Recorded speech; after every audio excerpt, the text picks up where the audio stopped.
Good morning and welcome to the International Falls Kuching County Airport Commission meeting for Wednesday, July 25th, 2018.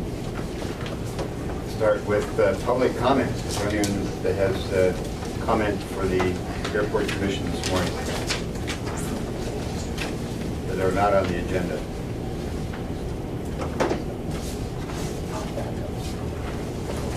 Seeing and hearing none, we'll move to the minutes of the June 20 regular Airport Commission meeting.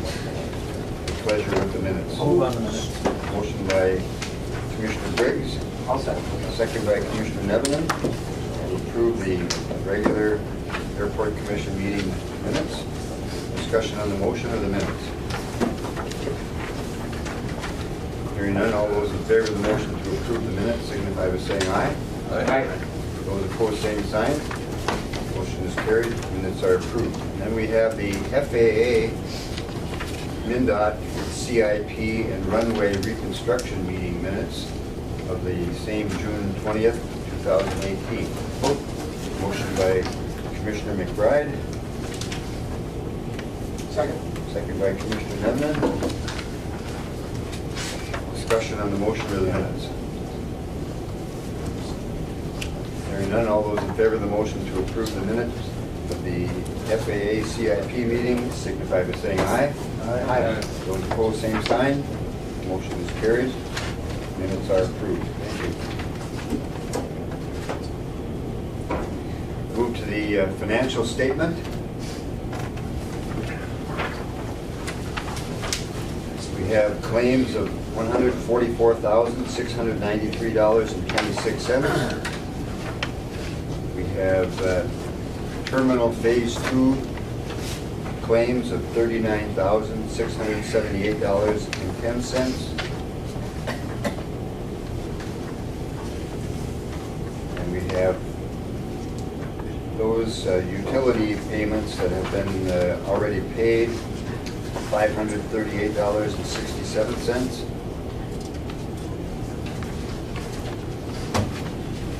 And then additional utility bills that were paid on July 17th, and that's $6,531.56.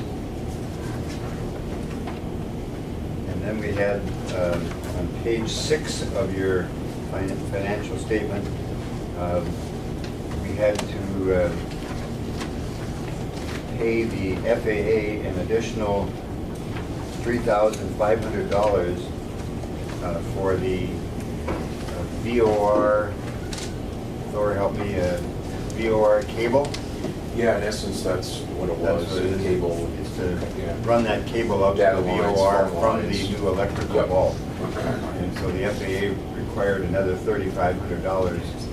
So in order to keep that project moving as part of Phase 2, we advanced that $3,500 to the FAA.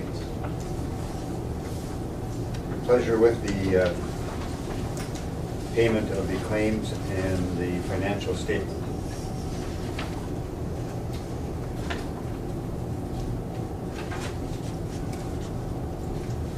Chair would entertain a motion. So moved. Motion by Commissioner Briggs to approve the payment of claims and accept the financial statement. Second. Second by Commissioner Nevin. Questions or discussion with regard to the claims? Commissioner McBride. Or the Queen? Yes. Yep, that's what we want to go with. Been working with McQueen and Oshkosh and discussed it with Kyra that there was a $50,000 bill originally, and working with those entities, we got to cut through. So I'd recommend paying that. On what unit is that? Sorry? That was the broom? Yeah, variety of stuff, the broom, the blower. Yeah, and then each. That was ongoing from the Exactly. winter with the blower. That is correct. Is that unit scheduled to be replaced? The broom is, correct. So that was a negotiated. That is correct.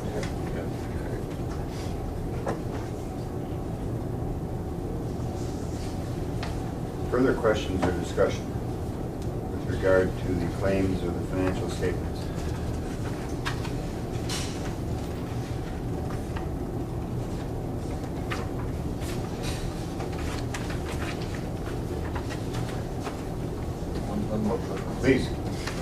Right. The range cornice roofing, On phase 2? phase 3, top of phase 3, Yeah. 3,100. Right. Steve, can you help us there on phase 2, range cornice? Is that on the pay application? No, it's on temporary project, on bills paid. No, it's not. Or phase 2? Absolutely. Yeah, there It says- should be, It says range cornice. Three buildings. Bills to us for $3,100. yeah, so that's part of the phase 2 billing cycle between Range Cornice, the other 3 billings for June are from TNT on the 3 contracts you have to know. Basically, they're all just billing their performance and payment bonds at this point. That's the only thing they have included thus far. And that comes out from. That comes out of- Does not come out of the project? That'll come out of phase 2, yes. Oh, yes, it's project, I'm sorry. Yep. I just need the line. Yeah, so that will be, No worries. that will be out of Project, yep. FAA and bonding money.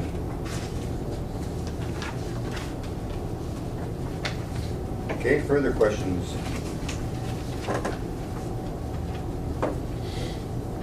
Hearing none, the chair would then place the question on the approval of the unpaid claims and financial statement. All those in favor of the motion signify by saying aye. Aye. Those opposed, same sign. Motion is carried. Claims are approved, as well as the financial statement. Thank you. We'll move to the engineer's report and terminal update, phase 1. Who gets to do the, And we should, if you don't mind, maybe get Bob on the line. of course. Yeah, he was gonna call in. We have to call his office one. Yeah. I don't know, Ron. I don't have- There's a lot of panic right now. Phase 2. We're gonna have I don't know of to. anybody that knows Yeah. how to. I'd have to go get Bobby because I don't have the password. Oh, you gotta have a code to. Yeah. Do you want me to just do it on my cell phone? Yeah. And put it in the middle? That make it easier? That would be probably the easiest. Thank you, sorry. Morning, Steve. I didn't know contract time. Oh, gosh. Going to this seat, boys. Morning, Rick. Morning. That's what. And I don't have one either. My dad told me to run. Hey, Bob, Anita. We're gonna put you on my cell phone. Yeah, Wade's not here, so we're not sure how to use the regular phone. Well, we don't have the code. Yeah, so I'm gonna put you right in the middle. Hopefully you can hear everything, okay? Okay. All right, there you go. All right, we'll try to speak up, Bob. Good morning. Thank you for being on with us. Yeah, good morning. We're under the engineer's report of the agenda, and item A is the terminal update, phase 1. And we have Steve Trudeau and Rick here to go over the phase 1. And I think we're still working on the punch list and a couple of weak spots. Yeah, so we'll kind of run down that list. Phase 1, we're continuing to follow up on some of those, ongoing and outstanding issues. Punch list, warranty. There's a variety of things. Rick and I have had some good progress, I think, in the last couple of weeks, and some more updates yesterday. I mean, we'll start with the jet bridge, and we did talk to John Barwitz yesterday from Ameribridge. And they are absolutely working on it. They haven't forgotten about the parts and pieces that are needing some attention. I know there's some screeching going on with the rotunda. There's some wear pads. They have promised us that they will take care of this within 2 to 3 weeks. So their engineering group is on it.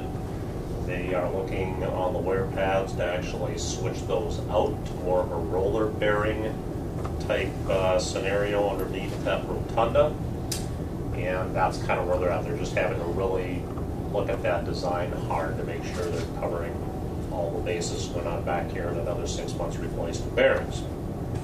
But we did have a good discussion with him.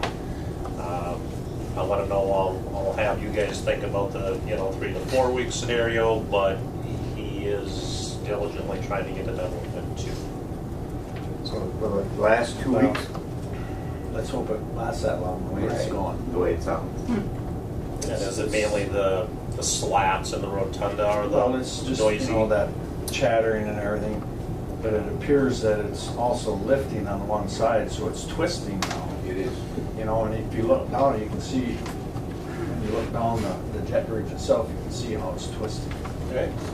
So the frame itself is The frame, twisting? yeah, because it's lifted on one side, and when it's trying to swing out, it's So it's stressing. stressing everything, it's gonna, It's racking, and we didn't talk to them about that, and if it's more severe than what I'm aware of, which I was told it's about 3/4 inch out of tolerance, the vertical drive leveling, that is within tolerance, and Ameribridge is not concerned about that. They, I believe, Rick, they Up to told 3 us inches, yeah. 3 to 3.5 inches is their tolerance, actually. But if we're I'll take pushing a look that, at it when I go to work this afternoon. then let's get concerned Yeah. and relay that back to them right away. Yeah, you had to measure from like the bottom of the axle to the, I can't remember now what it was.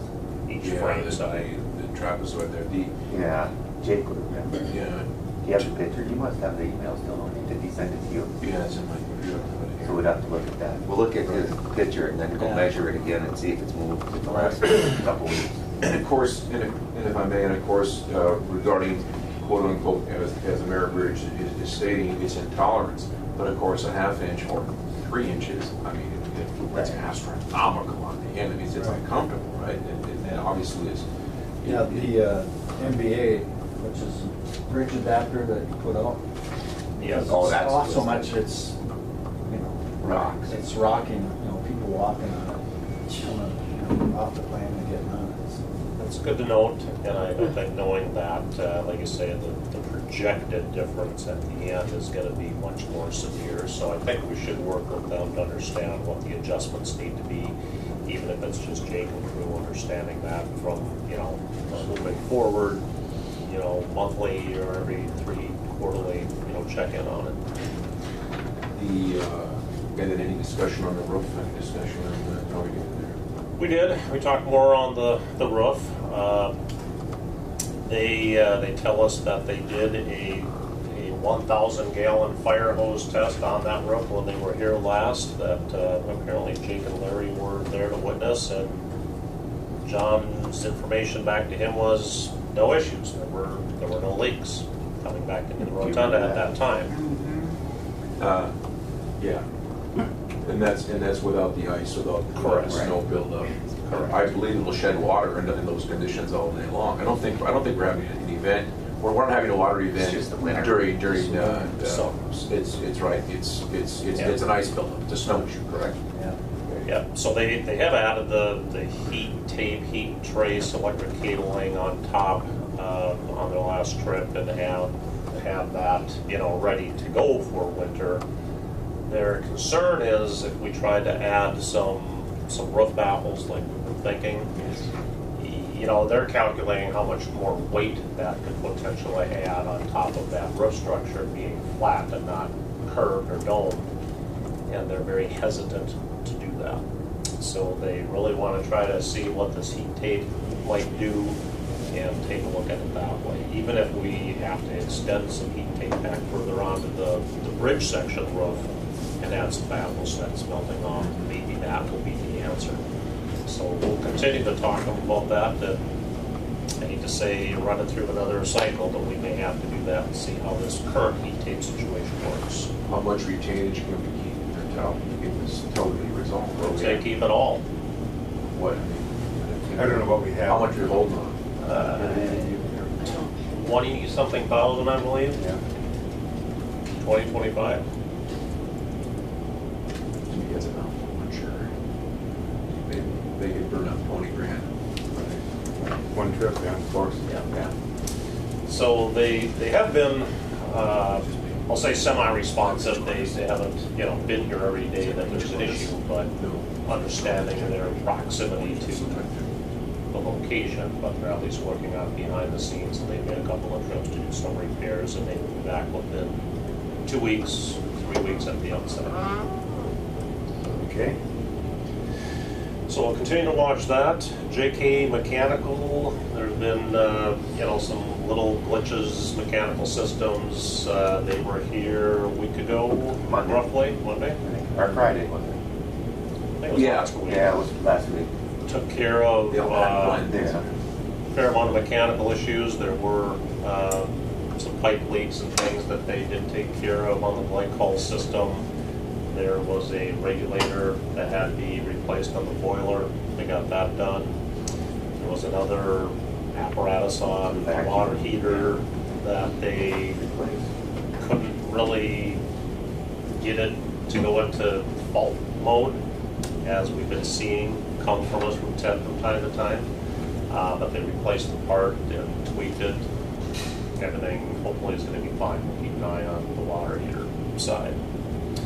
So I think they're good, if I remember. There's nothing outstanding. There's some air conditioning issues yesterday. In terms of parts and pieces Yeah. that, you know, punch list items JK has now done. Yes. He is gonna wash that wall better. Gonna bring up Oh, got it. his steamer or something. Yeah. He did some, but he didn't have the right equipment, so he's redoing that when he comes back. A little bit of outside wall washing they have to complete yet on the air side, where they have core drilled through up high on the precast, and some of that slag kind of ran down the wall. So we'll continue to clean that up. Humidity levels and air conditioning. Ted's been reporting, you know, a little bit of struggles trying to maintain in this higher humidity we've been having, you know, a decent level inside the building with the air conditioning units. The trending codes didn't seem to be working as well as we had hoped. I think they lost some data, but ABE Ewell Company, John Onstead is working on that, digging into it more yesterday and today. He can do that remotely from his computer program to try to see what he can find out and report back. So I don't have an answer on that, but they are looking into it. If I may, I was on the phone last evening with Ted, and I know that he was working on the system yesterday. But again, it failed. Well, you were there inside. We were at 78. It was 78 degrees in our Yeah, it was house. 78 at 7 o'clock last night. So, yeah, it's definitively and surely not shooting across Anderson estimates, but it has to be addressed. It's not getting, it's not repaired correctly. It's there, and it's on the shoulders of what it is. And I'm not sure if they're getting the message or not, but the system is not working. So you said that none of the The compressor units weren't working at all. Right. I went and It's like reset they them. were just shut right off because nothing was working. I went and reset them, and it worked then, but it still didn't, it must have shut down right away. Because the VFP upstairs went down too. I had to go reset that.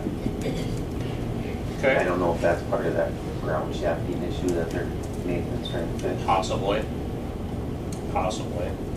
Yes, on the VFDs. Yeah. On the motor fan drives.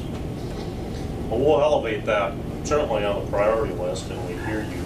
I think Dave Onstead has been looking at it. He is with Ewell Company on the controls side. I think we need to engage the mechanical engineer, Ben Fellon, as well, and have him help work with Dave to find out what's going on. Because that should not be the case, and I don't think it's a night mode issue. It should not be. You should be occupied, frankly, the majority of the 24 hours a day. Ted has it set up to turn on at 6, but it's not turning on at 6 for some reason. Correct. It varies at the time it comes on. Okay, so we'll continue to get that tweaked. Is that part of the lead system, or what is it called? The B3. The B3? Oh, yes. Excuse me? It is Oh, And- yes. And so it shuts down in the evening and then it starts up in the morning? energy saving, correct? His name was Eyes Leper Respect. I knew where that was. I knew how much energy we were going to save. I knew how much money we were going to put in. Crazy. It's all right if they wake up. Sometimes those machines don't wake up. That's the issue. So we will absolutely elevate that on the priority and dig into it harder with more effort on the engineering side to solve that, because it's solvable. They just need to get out there and I'm find sure out it's what's all going on. PLCs or whatever. Right. It's in all computers. It has to. Yeah. Yeah, it's in the sensor. The equipment's there. Right. It can run. Okay. Chairs. Leaks, so chairs.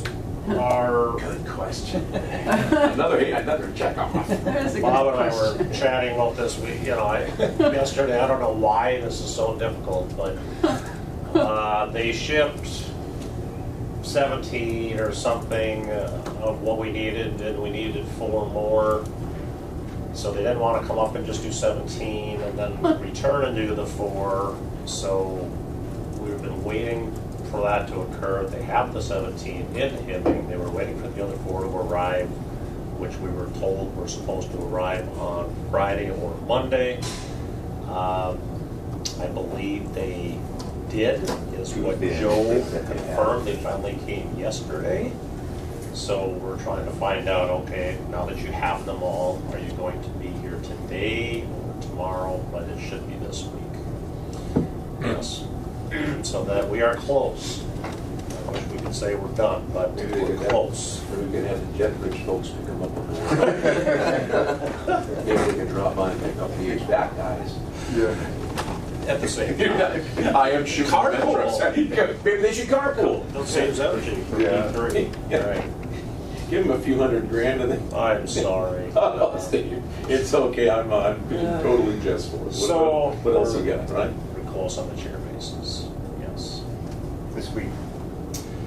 I see no reason not to be installed this week. If they're in Hibbing, we'll go get them. If they can't make it, and we'll change them out. It shouldn't be that difficult. It's just some bases. Yeah, but Rick, I think you were getting Only the been old 6 ones down months. from mezzanine over Yeah, the as hill. soon as- If they tell me the day they're gonna be here, we'll have them ready. Yeah. Okay, got it. Roof leak? I haven't heard any more leaks. Not recently. No, we haven't had the same Have we had scenario. a We haven't southeast had, driving? right, we haven't had that. No, we yet. haven't had that. Yeah. We've had heavy rain, but not the wind to go with it. We've got the buckets ready this time. So we're waiting. We need to replicate an event. But that being said, as you're aware, I think from the last update, Range Cornice was here. Terry's been good, here whenever there is an event, and he's trying to do what he can do to find it. Rick told us they found some loose caulking maybe up on the high side at the peak, and we're not really sure if that was the culprit or not, but they corrected that. We'll continue to look into the other areas. I know we've got the inverted canopy roof and the potential heat tape ice melt system that we will put a price together on for you to consider, but we don't want that to be looked at as a Band-Aid. If it leaked, it leaked, and we need to get to the bottom of that. So I think there's 2 separate issues going on. I think that's more of a winter freeze thaw, ice runoff, working its way, snowpack up against the side walls of those canopies. And then the spring thing with the driving rain was, I think, just an anomaly coming from higher up on that ridge somewhere, or mechanical chimney, one of the 2. Commissioner McBride. So Steve, do we have holdback yet on Reach Cornice? No, Is that built when they came up to look at that road? Or No. should that's different? that's different. There's no real, that's under warranty. It should be under warranty. So this is just bill here for 331, is totally different. Strictly for phase 2, performance and payment bond costs. Yeah. Just the bills are coming from kind of Yeah, everywhere. So there's 2 folks that are involved, Range Cornice Roofing and AW Kettle. AW Kettle has the wall panels, and Range Cornice kind of has the sanding seam roof. So the ice and water spring thing, we believe, is more maybe associated with the wall panels and the way it comes up and over the, I'll call it the parapet edge on the canopy side. Tom Kettle just had the kidney removed. He had kidney surgery from cancer, but everything is good, but he's recovering. So we're trying not to plug him too hard right now to be here next week and start looking into things. We're earmarking maybe 30 days from now, tail end of August, and Rick and I will get him and Range Cornice together. It probably will require removing testing some of the panels to find out where maybe that ice and water is working its way in underneath that parapet. Oh, we're coming on to what, a year will be October 3. October 3? Okay, so we've got a couple months yet to work this through, otherwise we need a letter from those folks that they're gonna continue to work on this or something. Yeah, absolutely, and it's certainly been identified to them within the warranty period, so it's not a new thing that will come up, post-warranty. But that is our goal, try to get this done in late August and September and understand what was happening underneath those parapet caps, because it should be sealed. A.W. Kettle's defense, they said, look, our panels are not meant to be the waterproofing thing, it's what's behind them on the backup wall. And I think we just have to dig into it and find out. So we'll continue to dig into that. Steve, and one of those can just kind of get in as a project of this size, and obviously you're gonna have a bunch of size, and we're gonna have some warranty issues, but we're going on 10 months. It's kind of getting frustrating to listen to the same things each month, so. And then, for Thor and Delta people, it's frustrating for them. So, due diligence is appreciated. Thanks, and appreciate the patience, and you're right, there's been some straggling items that shouldn't be that difficult. We'll continue to pressure the folks to get here as they need and get things corrected. So the other items we haven't taken away at, we've got a little bit of asphalt to take a look at still on that southeast side. We did meet with Bowman a month or more ago, and he's simply waiting for his asphalt work because of the problem with the fire in Superior limiting the amount of oil that the asphalters have. He's not asphalting anything until August. So we have talked to him, Rick and Carl will get together in August and take a look at that once he's got his asphalt crews going again.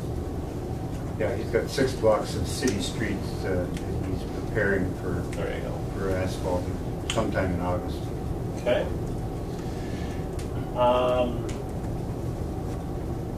Talked to Justin Shipley yesterday. Our understanding is the microphone issue that Holly was experiencing, the secure gate lounge side, onboarding should be taken care of. It should be there, installed, and usable. I haven't noticed, but she hasn't said anything, so. But we haven't had a chance to check with Holly. Yeah, I'll check with her today. So hopefully the clarity of that microphone now and the speakers should be much better. So we'll do a test run with Holly and confirm that. The digital signage proposal, Justin is still working on that. He is waiting for Marco to get him pricing on another piece of equipment essentially that goes with that. It's a carousel player, he calls it. And he's struggling a little bit to get the pricing out of Marco and the people that supply that to them. But hopes to have that here in the next 1 to 2 weeks. So as soon as he has that, he'll get that together, and then we can compare Shipley's price. We already have it from Hanson Electric. If Shipley has a better price and he's local, let's feed him that work. But let's follow through first and understand where that price is at. I'm not sure of any other outstanding. Carpet's done. Carpet is done. Yep. Yep, if we haven't given you that update, that's all taken care of now. Rick is picking away at a little bit of adding some rubber base in some locations that will help where that carpet abuts some of the concrete walls. But other than that, hopefully there's no issues with the carpet. Looks good so far. Great. Rick got the door in. Yep, I gotta put the closer on it now that it's Things painted. working well. Yeah. We've got the sign up. Oh, Oh yeah, the big sign. Yeah, talk about the bits. there you go. I knew I was missing an item. So we did contact Signation. They talked to their supplier. They said, yeah, absolutely, we agree. We should replace that if it's staining. It should not be doing that. The problem is, what do they replace it with? You know, why is it doing that in the first place? They asked, is it weather conditions? Is it, are we near a body of water? Not really. You know, it may be lower ground area, maybe a little moist, you know, seasonably, but they're baffled. They would suggest switching, if they were going to replace the lettering from phase one, an aluminum letter instead of anodized aluminum is what I believe they said, instead of stainless steel. Now that's going to look different than what you just had made locally on the logo. So it's a mismatch. It's already a mismatch, but It's a mismatch. I suspect that's going to make it look even worse of a So mismatch. they don't think they can clean it up and seal it? No. I think you guys have tried cleaning it, and you know, everybody's using their own instructions to try to clean. It's not occurring. I wonder if just a higher grade stainless. I've never seen stainless behave like that. What is that, 304? 304, I don't know what it is, but it's not. Or the 316? 316, yeah. Or what titanium? Joe was trying to find out what the new one was. Did he call you yesterday? Yes, he did. Okay. So yeah, I don't know if he got a hold of anybody and found out what they used or not. And I'm sure what we got from Green Tech probably is 304. So Bob and I are going to talk some more. We chatted yesterday and said, you know, maybe what we do is suggest a signation if they're willing to replace at X value. Maybe we find out from Green Tech Tech, yeah. what their price might be to replace those letters, and you know, I don't know if it'd be an even, you know, trade, or if there's a little extra cash that signation might have to pay, but that would be best, because that'd use the exact same material. Work from the bottom up. Yeah, Yeah. yeah. Yeah. So, or we could certainly try to get a sample of the anodized aluminum here and take a look at it and see if it's really not bad, then It'll have a different finish though. yeah, it would, it's different metal, so it'll definitely look a little bit different. So we'll continue to chase signage. Chinese stainless. Sun glare, there's some sun glare coming through large windows at that onboarding station that affects the scanner before you do, you know, your boarding pass. I think it's a seasonal thing. You know, it's probably a winter low sun angle. It's got to be just right, but it, you know, is affecting things nonetheless. So we are looking into pricing some window blinds that would match up with the window blinds that are already scheduled for phase 2. That were not scheduled for phase 1. But if we use the same product that way, we'll understand what the pricing is and probably add, I don't know what it is, 3-4 series of those windows to cover that incoming sun. So we haven't forgotten about that. We'll continue to get some pricing and understand what that would mean and try to get that done before the winter once again and it becomes another issue. I think that's what I know of, phase 1. Phase 2, part of phase 1, phase 2, so we've got our phone lines, data lines, everything that are still through the old terminal demarcation point. And we've been continuing to try to coordinate and understand what has to be done to vacate that entirely. Rick, you had a good day Monday and Tuesday yesterday, so we did get the BOR lines transferred. I think there's still a couple that are backups that they'll do today. So that went well, and no hiccups, I understand? If I may, I can't say enough credit to Rick's work there and Steve's help with it too. Is that was a project that was that aged me an additional 10 years. I didn't do, but anyway, all the data and all the phone lines in essence to the VOR. Okay, and it's not just a Navigate issue. Most importantly, in that there's remote. There's a There's a remote radio tower, so pilots can be on the ground in Ashland Falls and talk directly to the Int'l Center and communicate. So part of that mix, but there was many phone calls and emails and conference calls. Who's going to pay for what? And all the dialogue. So I can't emphasize enough how working Steve to help with that issue. That was not easy. And I was prepared yesterday. I thought it's going to go south. There's no possible way that we could. There's just no way we can to describe the amount of wires and what went where and the blocks and the language they talked. It's fascinating that like it went better Better than they thought. Better than everybody else. So, yeah. Even Frontier thought it Even went better Frontier, than they nice. thought. And credit to, by the way, to shout out to the Falls boy, Ted Billman. He was really helpful. He had an idea.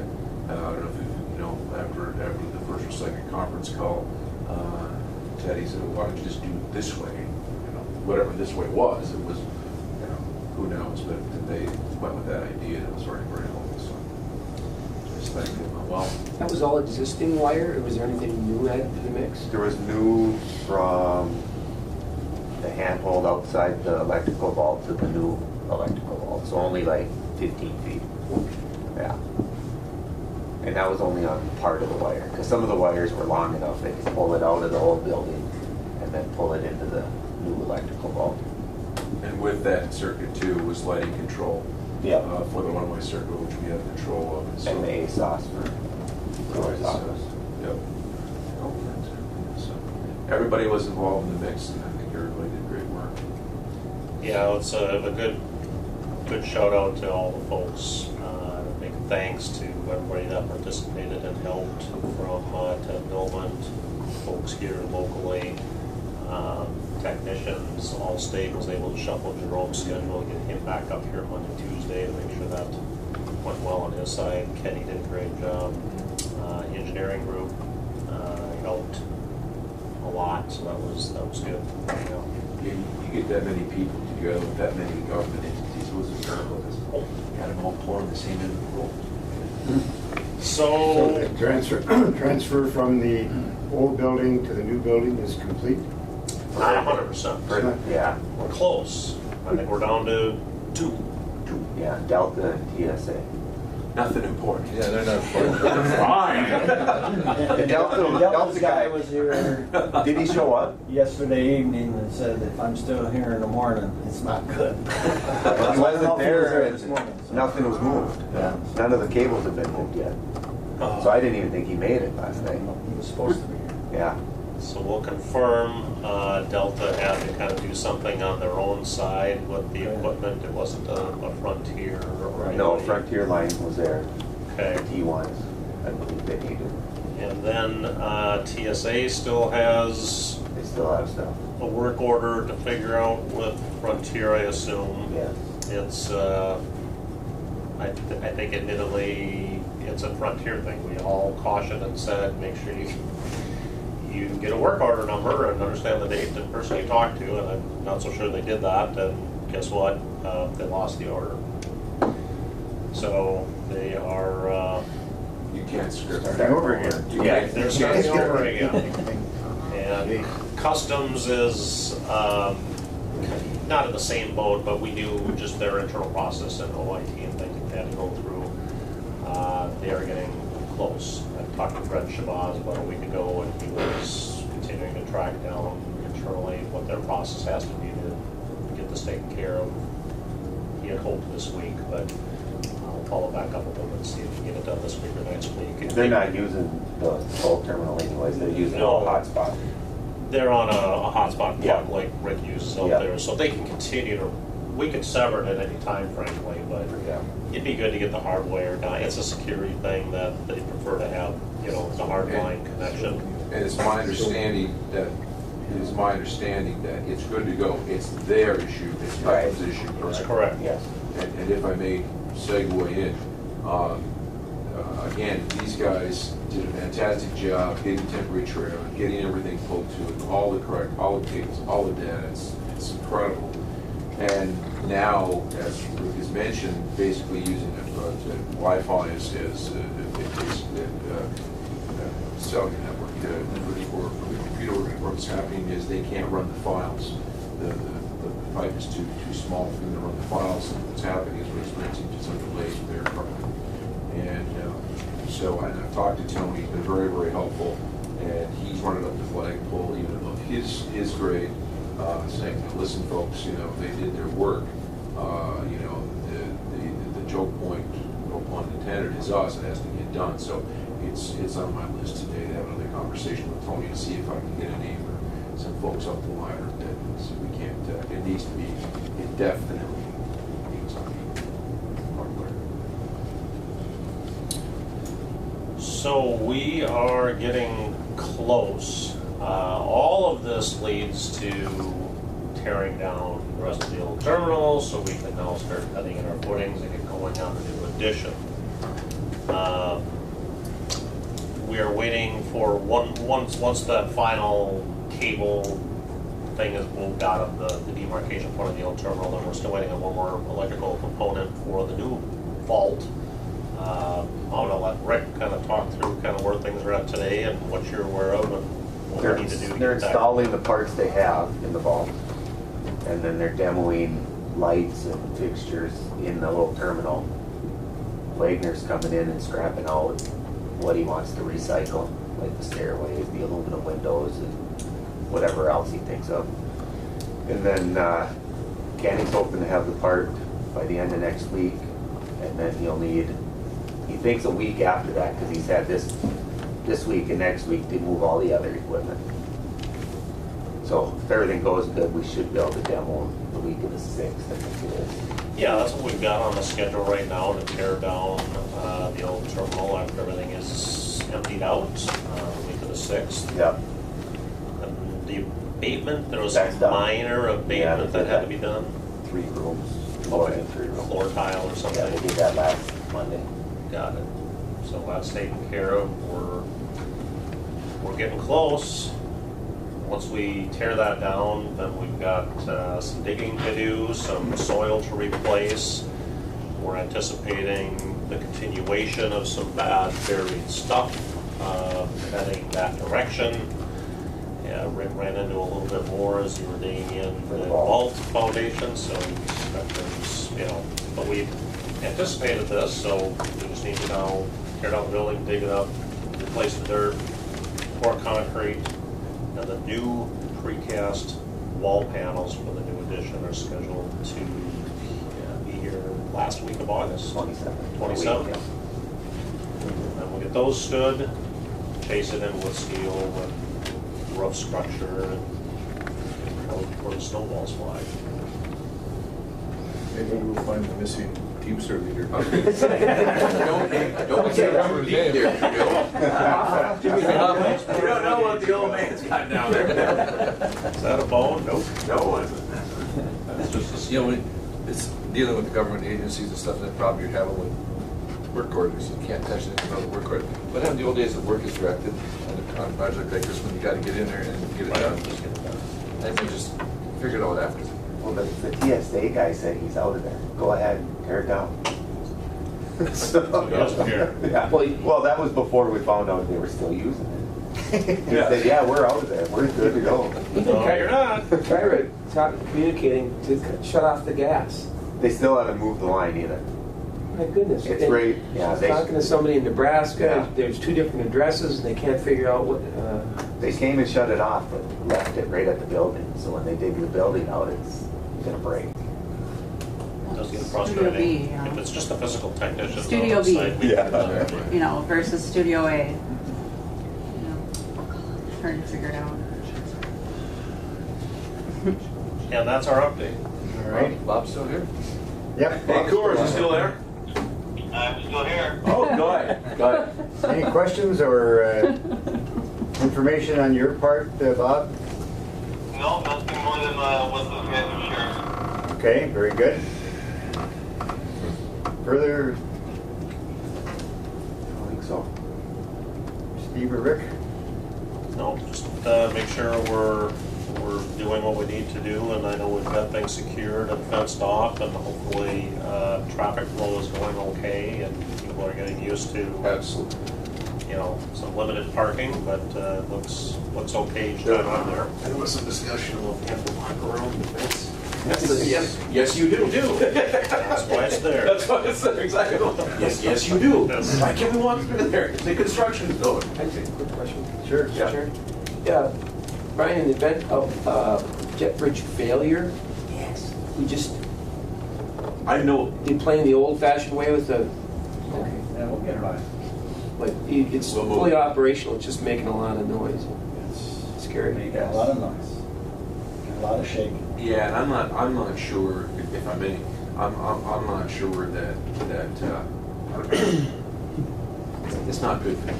It's not, the amount of attention we're putting on it. And you put in those two factors of that at the pedestal, that it's not moving freely and it's twisting. Yeah, We're gonna have to make a call whether to just stop using it until they get here. Yeah, that's a hard call to make. I'll immediately after this meeting follow up and make a phone call again to John Morrow and see if we can't turn up the pressure, get here sooner than 2 weeks to take a look at that and understand, even if it's their technician talking closer with Jake or Larry and see what they need to do.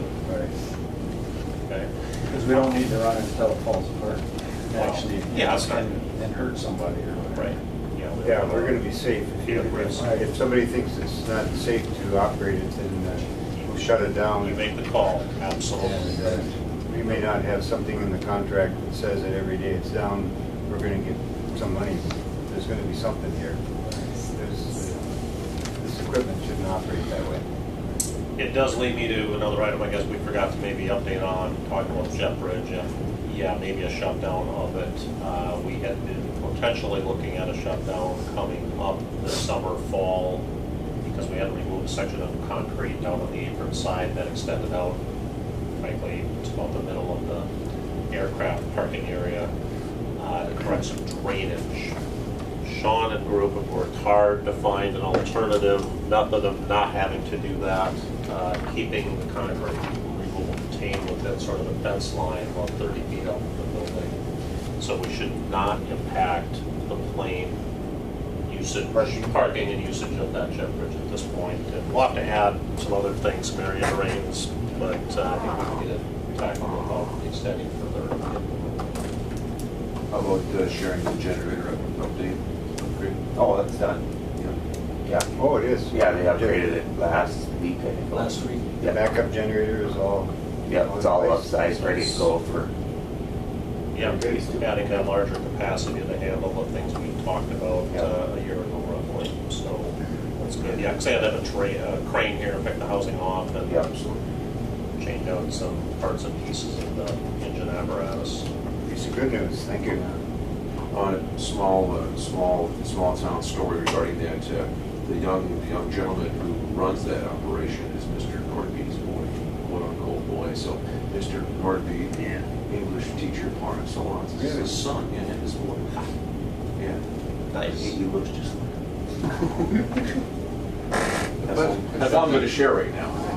Question on the generator, that was, you didn't open the size to start the fire pumps, is that what the issue was? If I remember right, something to do with? No, it was Just total capacity Just total for phase capacity. two. inside and force. inside Be able to run all the lighting. everything. In the Yeah. terminal and outside. We had to go bigger because of the fire pumps, correct? That one, yeah, exactly, yeah. It was a combination of the worst case scenario. Worst case scenario was everything inside the fence goes down and It's gotta start start the fire pumps. Start. Four Not to times run it, four, but start. Make it go, yeah. Okay.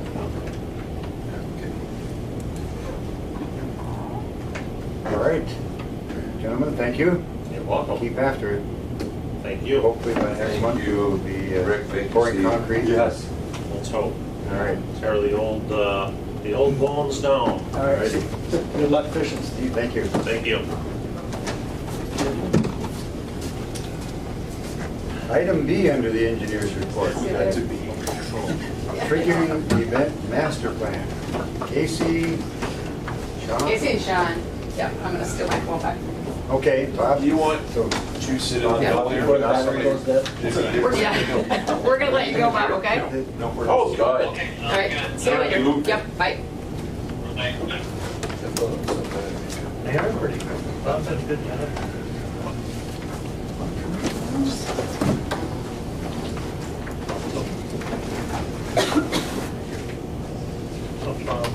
Brian, are the customers realizing there's anything wrong Handouts. with the jet bridge? Are they thinking this is kind of a They shaky they wouldn't really know, No, okay. except somebody that might be standing right by the doorway when it's coming out. Yeah. They might hear, Squeaking. but nothing's happening when they're actually they're on it.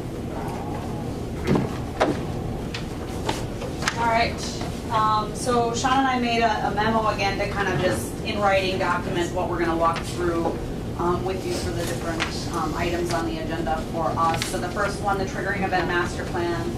The ALP update was submitted to MnDOT and FAA on July 2nd. We did get some preliminary, smaller comments from the CERT inspector, which were addressed.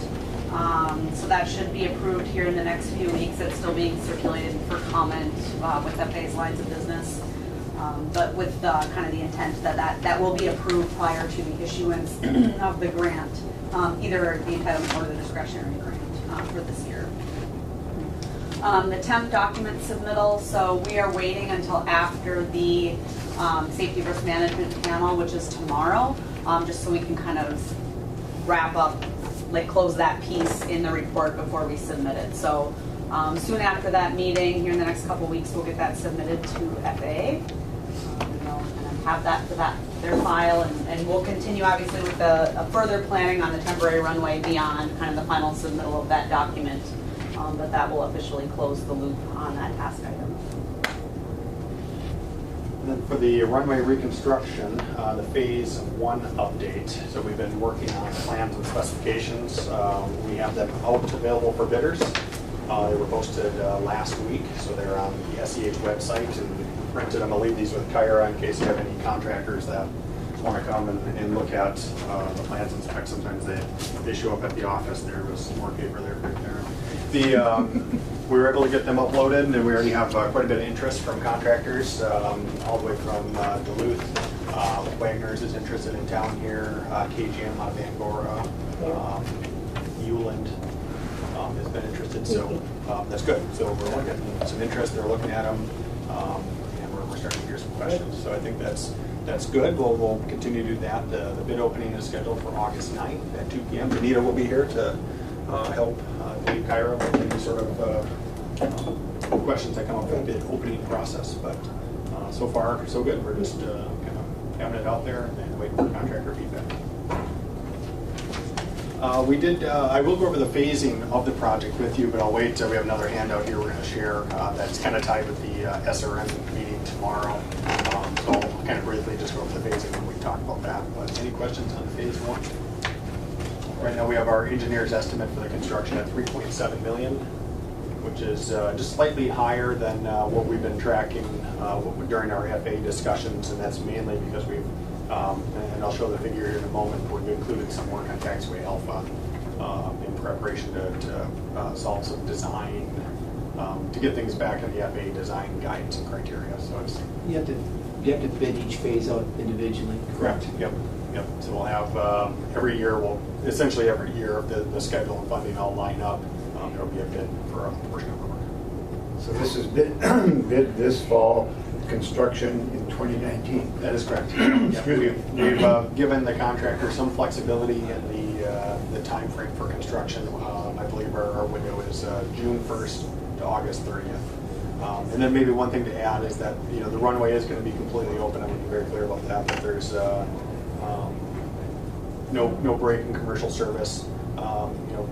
Casey and I had a talk with SkyWest yesterday. Was it yesterday? Monday. And so we have we'll talk about that in the public feedback session. So we've been working with them on impacts to the commercial service, but there will be no impact to flights. The biggest impact we'll see was just the instrument approach procedure. So when you displace your runway, you'll have some issues with your minimums, your ILSs aren't going to be available. We're open to the summertime operations that won't be as much of a factor. Just thinking about the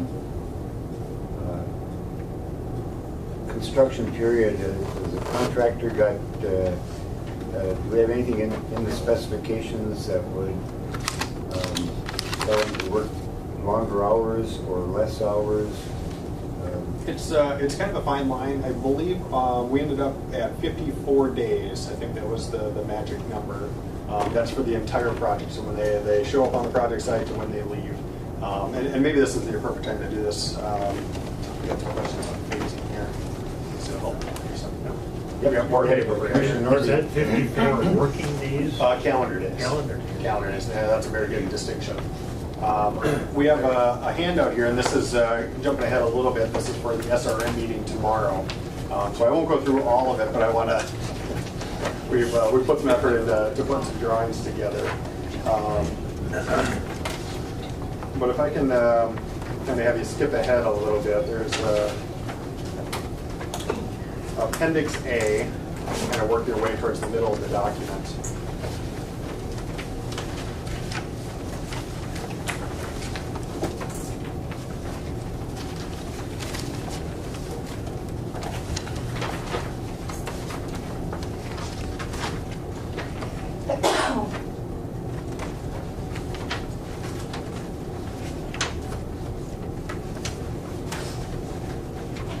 Keeping the paper companies in business here.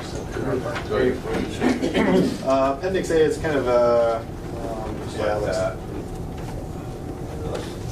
like that. Like I said, this is the one that I printed. This will be, the first I got- figure I in got- Appendix A is kind of this style figure. And then what we have is Phase 1A in the upper left corner. If you find that document. So it's the first sketch. Got it. So this one of these There we go. that's the next page. So I just want to briefly go over the three phases because I think it's important to understand exactly what will be going on. So Phase 1A is setting up a displaced threshold. That's allowing the runway to still be open with a shortened runway. So we're moving the threshold from its runway end now, and we're going to shift the threshold 2,000 feet to the south. And then what that allows for is a 1,000-foot safety, or 1,000-foot construction area, a 1,000-foot safety area, and then 5,400 feet of runway available for the contractor to use when they're landing, or the airlines to use when they're landing or taking off. So Phase 1A is doing that work, and you can kind of see kind of what's happening there. We have the closure period, which is important. We're making it be night work, so the airlines will be able to come in during the day. But during that 6 p.m. to 8 a.m. period, the runway will be closed as they're out there. They have to repaint, black out a bunch of paint markings, move the threshold down, paint new markings. They have electrical work to do. They have to basically move the threshold, all the lights. They have lighting that temporary lighting that they'll install that indicates where the threshold is. During this process, we also have runway 422 closed. It's unlit. It's night work, so it's not much of an impact there.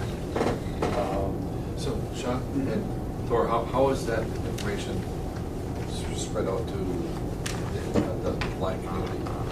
NOTAM of some type? Correct. Yeah. So it goes on nationally? Exactly. Yeah. So anyone who pulls up the data on international calls, whether they're going to do a VFR flight plan or an instrument flight plan, international calls, as soon as they start the flight planning process, it'll come up with the These site. closures, Exactly. Things will construction. Absolutely. Yep.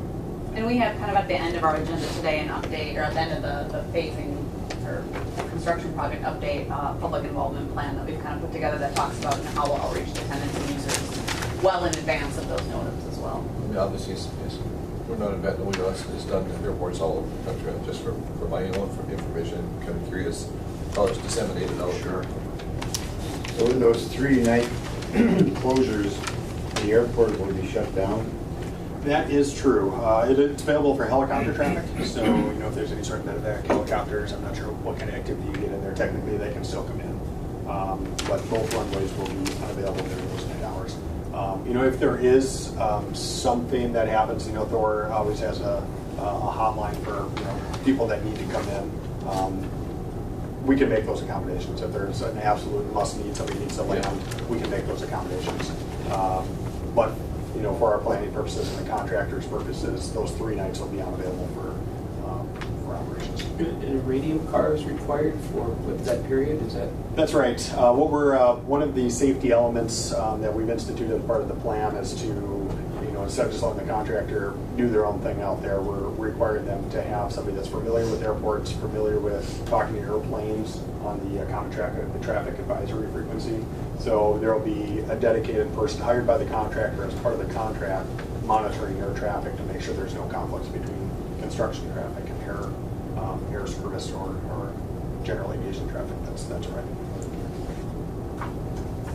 I guess the last question I would have, do they decide when the 3 nights are? Or is there a period? We'll work together. We'll, you know, I don't see an issue with it at all. Okay. I do not. All right. Yeah, so they, you know, we've given them, as part of the contract, a window. We give them from June 1st until August 30th to do the work. This phase is 3 nights. And then the next phase, maybe we can move to phase 1B, is the next page. You might have to search too hard for this one.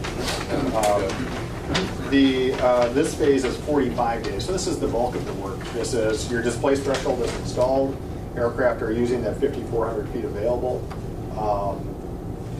So airline service is happening, you know, there are general aviation traffic's happening, albeit at a reduced runway length and capability. There will be impacts, there's no question about that, but access is still available.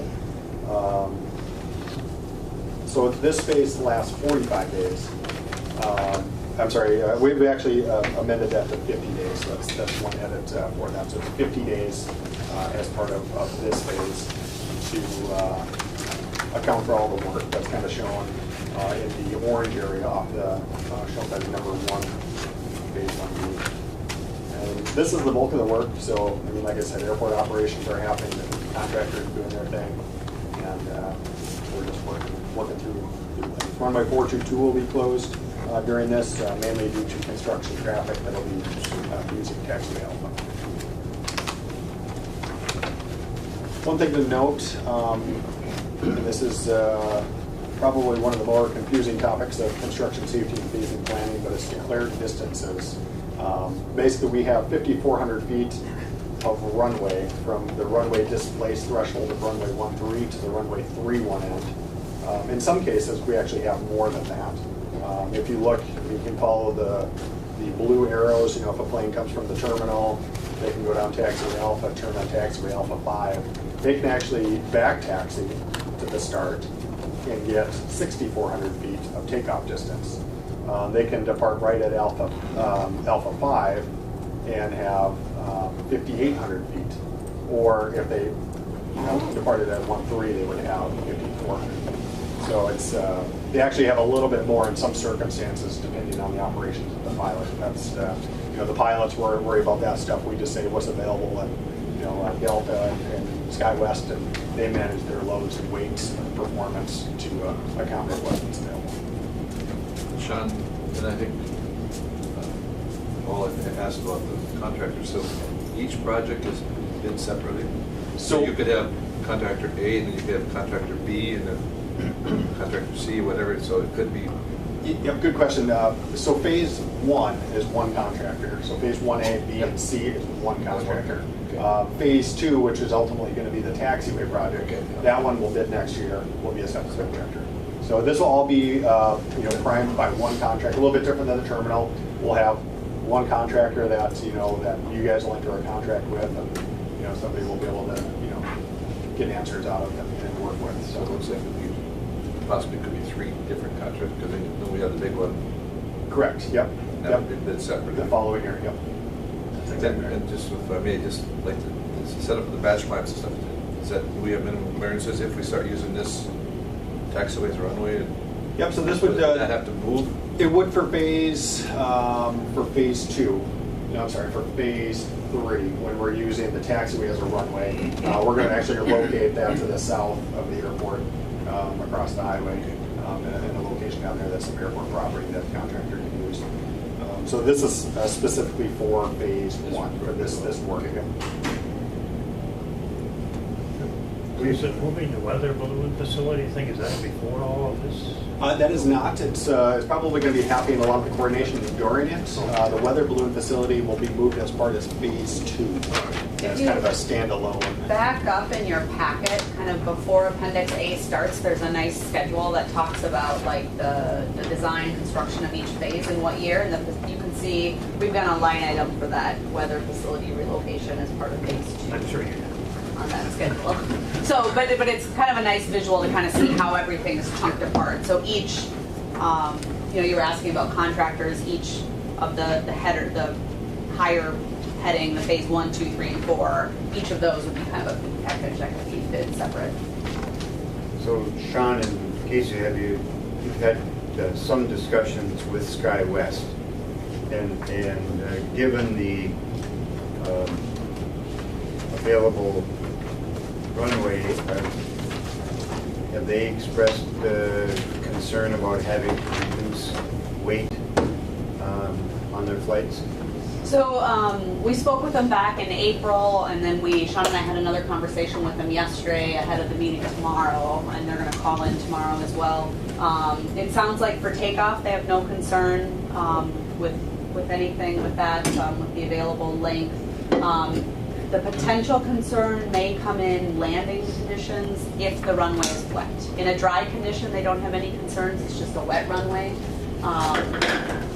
And they said, kind of worst case, and they're planning, I think the numbers he ran was for a 90-degree day, which again is not going to be probably the most common temperature up here during construction. But if it were 90 degrees and if the runway were wet, I think his estimate was their weight restriction could reduce capacity by 10 to 12 passengers, again depending on luggage and other things that could play in there too. But again, that's wet and 90 degrees. So as there's a 10-degree difference in temperature, that could change it quite a bit as well. So Sean and I talked with them too about, and he was going to pull in their route planning individuals as well, because if during construction, say there was a kind of a 2 p.m. flight, could they move it to the evening where the temperatures could be lower, things that they could do on their end to help mitigate the potential risk of having those weight restrictions. So. No, I don't see the end of this. Okay. Thank you.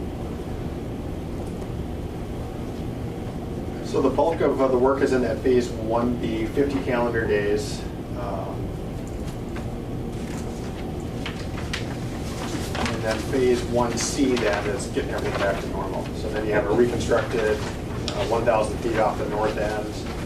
Now we got to remove that displaced threshold and give the pilots what they want. They want the 7,400 feet. So it's removing the paint markings that we temporarily placed and painting the final markings. And then we would remove the temporary electrical work and connect the circuits for the final electrical lighting scenarios that would be done for the full 7,400 feet. And this is estimated to be also 3 night closures. And then maybe just for Thor's information, so we convinced the FAA that, you can't do all of, you have to remove paint, you have to paint, and you can't do it all in one night. So that means you're going to have to open up with, maybe things that don't look the way they should. So it'd be non-standard paint markings, maybe non-standard lighting scenarios. The FAA is okay with it. Their comment was the least non-standard that you can get. So I think we'll work with the contractor, and identify, the best phase to make sure that we don't have chalk won't work. We're experts in painted markings. Yeah. We don't want 2 runway 13 numbers out there. We want to try to make it as least confusing as possible. So it's good to hear they've actually see the potential of that. Yeah, because if we have to close the runway for 3 days, that means no air service for 3 days. So they're able to help us do the night work, open it up during the day under non-standard conditions, and then keep the service happening. Because in the past, what's happened during much less than intrusive construction project, because of those markings, the airport manager said, "Yeah, come on up, leave Minneapolis." In the meantime, the flight left Minneapolis. FAA called me and said, "We want photos of your runway immediately to see if you're at the right spec for the painting." I took the photos, They called back and said, "Aren't there a plane?" I said, "You're serious." Is it okay, Senator Man? So that's, we'll work with that phasing to make sure that. I have no issue. One quick thing before I forget to, so the team knows, the airport we have 2 enclosures, we don't have 4. I'm sure you guys know that, but you knows that. Yep, and then, so they're, right now, I believe, so that's the lighted ones? They are, Okay. because there will be time we need 4 at the same time, right? We have, the ones on 422 is on lit, since it's, Okay. so they'll just bring out tarps, All right, yellow so tarps. we have. Okay, yeah, and I think we may have the contractor being providing those. And either what, whatever's easy for you. That's Okay, fine. we can talk about that. Any other questions on phases 1A, B, and C? So that's what's going to happen out there, and this is all 2019. The contractor will give us a final schedule on when they want to start, but it's between June 1st and August 30th. So if we do the 50 days, and then 3 days before and 3 days after, 56 days of construction. That's the plan that we have.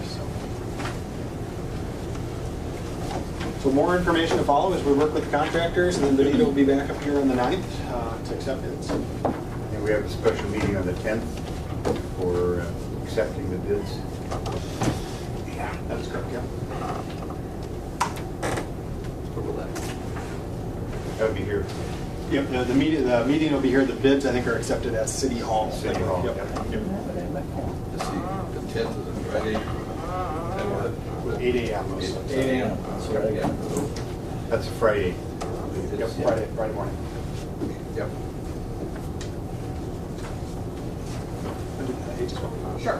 All right, so then we have an amendment to our design contract that the FAA has asked that we consider. So in the design contract that you approved last month, we included a survey effort to do an on-the-ground obstruction survey that would give us more details about 2 things. One, the obstructions that we need to remove for your existing 1331 approaches. And then, more importantly, what do we need to remove, or not more importantly, but in addition, what do we need to remove for the temporary runway, so we can quantify those. So that was scoped as kind of an on-the-ground survey effort. I believe the amount was, did you give the papers? For the removal? Yeah. I forgot to print that one. Okay. It's $12,300. $12,300. So we would like to amend the design contract to remove that effort and instead replace it with a different survey methodology. For 2 reasons. One, we can get higher accuracy and it's just more efficient with an aerial survey, so it's kind of a LiDAR type survey. But more importantly, what's driving us to use this method is the FAA in the last few weeks working with flight procedures about developing procedures to 1432, the temporary runway. They have asked to do it in kind of their formal procedure development process, which requires this aerial survey. And what they call Airports GIS. It's kind of a national database they're moving to for all the FAA lines of business, including flight procedures, uses this to develop procedures. So they would like us, the FAA has asked us to go out and do this survey effort. So it's an aerial and an on-the-ground survey to certain FAA standards. Then we take that information, upload it into the online database that the FAA has, and flight procedures can then use that to develop the approach. So there's 3 pieces of this AGIS, this Airports GIS project, to develop procedures. One, this survey effort that we'll be doing. Another piece that we're including in the scope is to develop a design AGIS project. So we basically come up with preliminary design information for where are these runway ends going to be, what's the elevation going to be, and we upload that design information a couple years ahead of actually building it, but we upload that design information so that they know what they're building their procedures for. You know, where's the runway end going to be, what's the elevation going to be. The third element in this effort is the as-built information. So once the project is constructed and we've established those runway ends, we will survey them and upload that as-built information. So this effort that we would like to amend into the design grant is actually a multi-year effort. The majority of the effort will be done here in the next 6 months, but there will be some stuff that we can't finish until that temporary runway is in place. Do you have the amendment? So this is, just look at, Yeah. I only have two, so. Yeah, that's fine. So we team with Martinez Geospatial to do this effort. We worked with them quite a bit, so they're doing the bulk of the work on this portion of the contract. So the amendment that we would like to propose to add into the design contract is $94,900 to do the work that the FAA has asked us to do. We did talk with Tracy about if she would like it included in the construction administration grant that we would do next month. So that's your discretionary grant. And she actually wants to move it into the entitlement grant that you already did your grant application for, just because she feels they have some extra funds. So it's kind of just their strategy of where they want it to fall. So that's why we're amending it into design as opposed to including it later in the CA contract, if that makes sense. So it's kind of helping Tracy manage her funds a little bit better by putting it in the design contract. So that's a lot of information. I guess I'll leave it open to questions. So is the amendment 12,300 or is it the 94,900? So there's two amendments. Amendment one is Okay. increasing our design contract by 12,300. Yep, inconveniently I forgot that paperwork. Okay. But I didn't remember the other one. Pretty smooth. I think how you guys are working is pretty good. Yeah, so amendment one is reducing our original contract to remove our survey efforts. And just for clarification, that was, a surveyor with their GPS going out there and looking at trees. That was what our intent was. As we looked into this temporary runway, the FAA ramped up that scope quite a bit, requiring this aerial survey. So that's the big increase in cost. So amendment two then is the 94,900. And then that would be in addition to the design contract. Move on. Amendment 1. Well, I think we can take both amendments because they're both part of the obstruction survey Take them both as one. work. So I think we can have approval of both of those if you're inclined to do I'm that. okay with that. I like the first one better. You think that's gonna help the second one? You gotta like that. Yes, I'll And they include both will come out of our entitlement funds. Right, yep.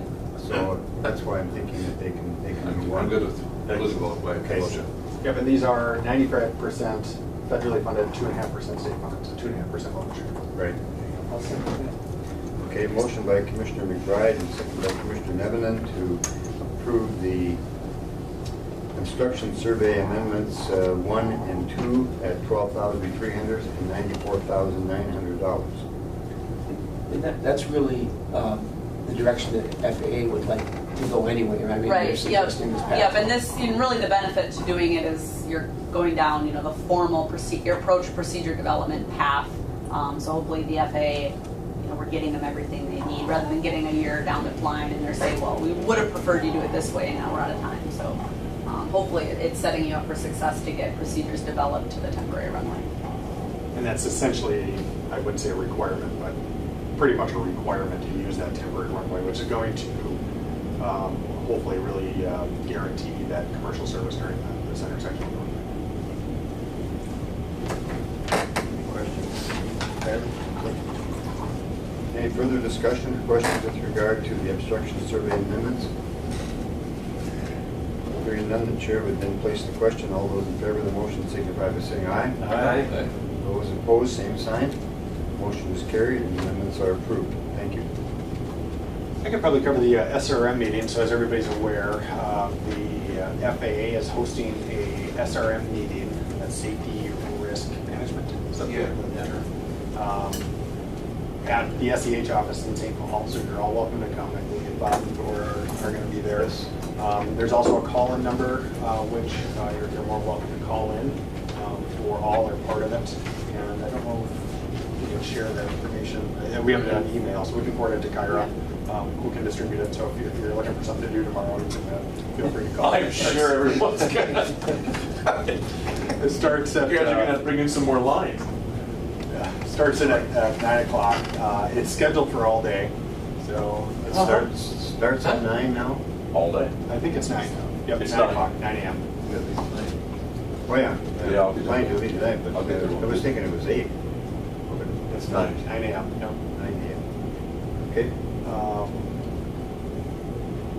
So with that, the whole point of the meeting is to just take a very outside look from different stakeholders. So you have the FAA, you have the SDH at the airport, and then the airlines and different people that have been invited to call in and look at it from their angle. And that's kind of the idea, is to have a good conversation about what the project, and this is covering phase 1, the north section, phase 2, which is taxiway, alpha, and then phase 3, that center section, while using the temporary runway. So it's covering all 3 of them, a lot of information. That's the thick packet. So it should be a good discussion. Thorough and long. So. This is going to be the meeting that'll make the determination in phase 3 so far as the 400 versus 500, so far as us being able to use the jet bridge during that time period, those kind of things. I would think there's going to be, I don't know if a determination would be the right word, but there will be a lot of supporting documentation that will provide in the decision of the FAA. We chatted yesterday. Yeah. Yesterday. Do you have a sense of the groups that are invited, who's going to be in the room, or who will be calling in? The FAA will be there, they'll be in the room. Yeah, I Will the believe. 139 kid be in the room? That I don't know for sure. Okay. I believe MnDOT staff will be there. I don't believe SkyWest will be there in person. It sounded like they were calling in. Okay. Beyond that, I'm not sure. Ken didn't send the actual in-person versus calling in. The Midge Aviation, they'll be calling in on this, I don't know. No. And how about Sun Country? I'm talking with those folks with Doris to both of them. I don't know. Ken hasn't forwarded the names of the accepted, who's accepted versus not. So when we're using that, for that 90-day period or thereabouts, using the taxiway for the runway, Sun Country would not be able to be accommodated. That is my guess, is it? For We wouldn't be able to 700. handle a 737 on a 5,400 foot. Correct. The one angle that maybe, what I thought about was inviting Sun Country, and in fact, the top of the Sun Country thought it was a good idea to utilize Sun Country participating in this whole phasing from the get-go, from this as early tomorrow. That way, that'll help us with our taxiway access designs, if that makes sense. So using Sun Country as what their needs will be in the future, that may help us with this level 3 versus level 4, was correct? For the Phillips. For the size of their plane to be able to Correct. utilize. So frankly, that's what I'm trying to kind of get in the mix to be sure we keep that pushing on that. Very Because good. I'm looking at the long term, I think it's Okay. really important that we have the level 4. Okay. So with that, I did give you, we worked to put the packet together. That was emailed to all the attendees, and we wanted to make sure you get a copy as well. Just to go through it very, very quickly, I won't go through it. There's about 4 or 5 pages of text that describe all 4 phases. You're all very familiar with that. The figures are straightforward too. Just the airport diagram. There's the phasing diagrams, which you've seen. Figure 4 looks like this one right here. This is phase 1, so this is the work that's going to be completed. So you can kind of see the final layout of what was settled on for design, and that's all been coordinated with the FAA. There's the schedule that Casey mentioned, provided. There's a lot, about 4 figures of using that temporary runway and how it relates to the weather facility, how it relates to the commercial apron, Ready Bridge. And then there's the phasing drawings. We talked about phase 1A, B, and C. There's also 2A, 2B, and then 3A, 3B, and 3C. So plenty of those if you want to get into the details on how things look. And then finally is the engineering version of what the safety plan looks like. And this is the contract documents, is included in the contract documents. So there's a lot more legal language in this one. But we don't need to get into any of that. But if you're bored, feel free to have at it. Any other questions on the SRM? Is there anything that we need to bring from a local standpoint? I mean, you've got all of the engineering details details and everything, so there's nothing that Thor and I need to have other than to be there to answer questions. Yeah, I think that's it, yeah. Should we bring these? Yeah, if you want, I think we'll have some more handouts there, but if you, will be exactly these, so, yeah, feel free to- One thing is, somebody might want to ask SkyWest when they dial in, is aircraft changes. You know, we're hearing rumors that the 200 is going to go away. There's a CS 100 they're talking about, and maybe the 900. That might impact them so far as the operations. the operation end of things too.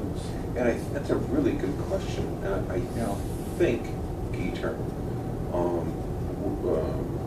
channeling my brother, I think that the 900 actually does better. On balance field ends performances. But I mean, it's. So that's, I think it behooves us to ask the question. oh, I think that's a genius of a question. I would agree. Because we're talking 3-4 years old. Yeah. You know, and- Yeah, the construction and we're wouldn't already occur getting- until 2021. So So we're already getting stuff on the computer that's showing us that there may be an aircraft change for us. Any other, Just, when we were talking about using the taxiway, you were actually gonna, plans to widen it. Do we have to, after the project's completed, take that away, or can we keep that? you know, one of the changes that we made was to move the RSA, the safety area, 500 feet to 400 feet. That allowed us to center it on the taxiway. What we're going to propose is that, you know, the category of airport that INL is 20-foot shoulders. For this space, we would just have 25-foot shoulders, and they would just remain. So, you know, there's no cost to remove. Yeah.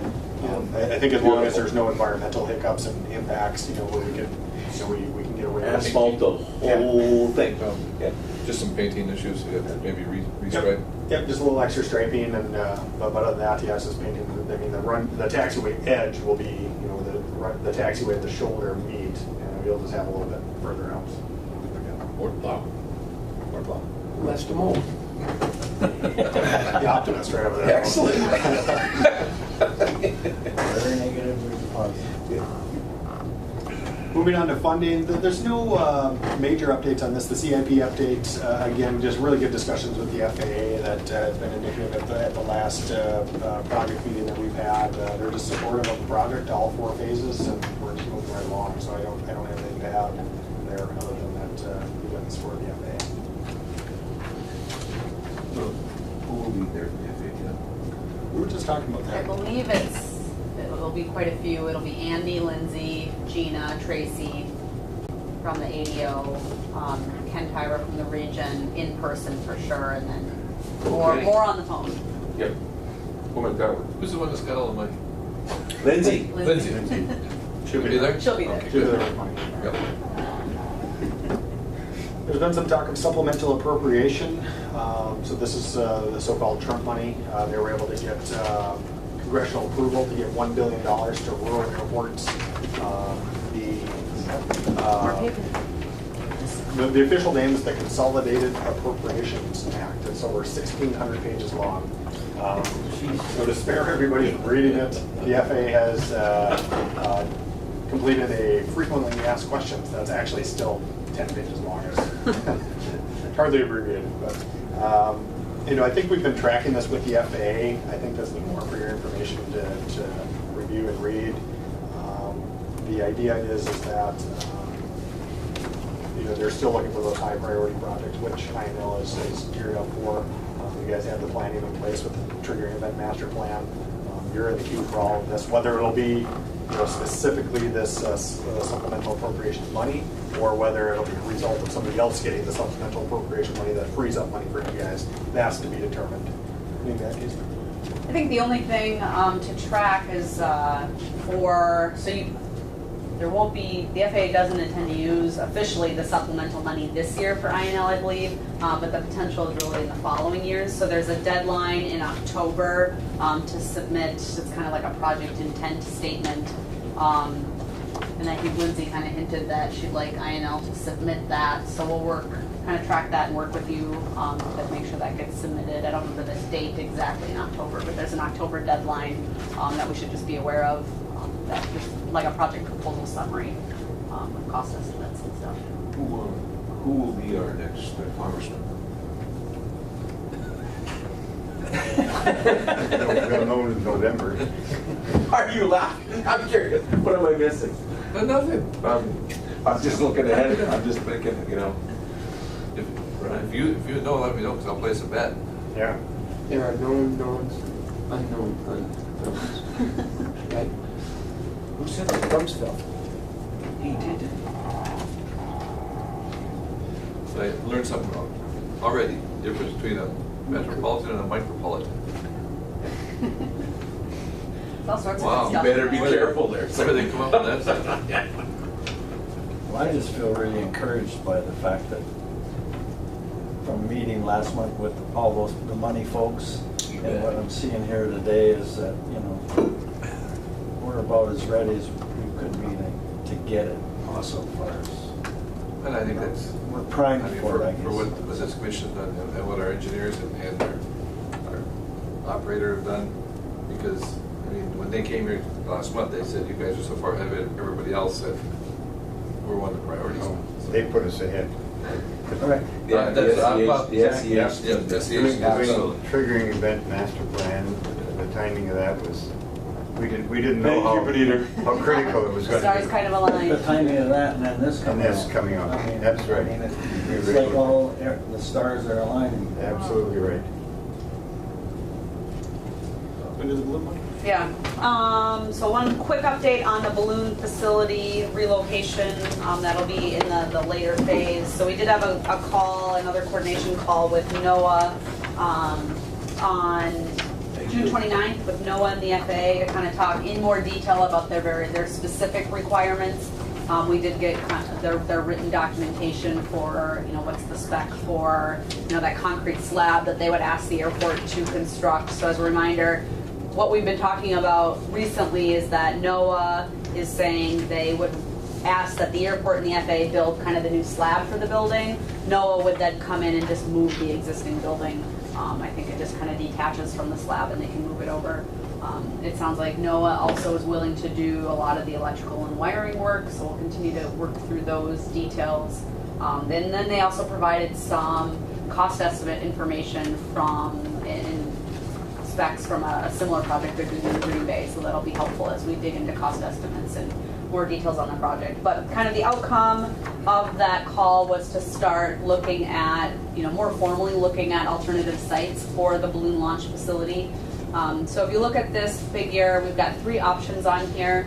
In the middle of the option, there's a little blue box, so that's kind of where the structure would be.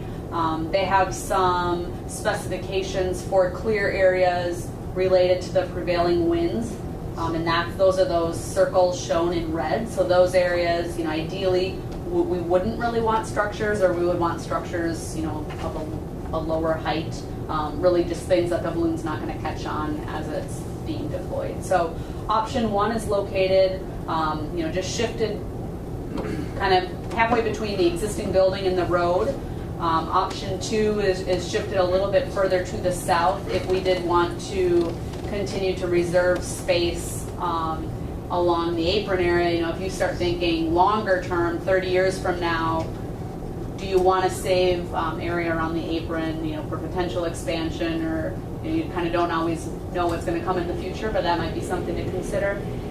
And then option 3 is the site located across the road on that private property. But you can see that there would be some structures and trees that would need to be removed on that site. That site does have some scheduling challenges that might be tough to make it feasible to meet the schedule that we need for the project. But Option still, 3 would be a challenge. I think from a scheduling and environmental standpoint, it might maybe a challenge. But I think it's something we should continue, you know, to dig into a little bit further.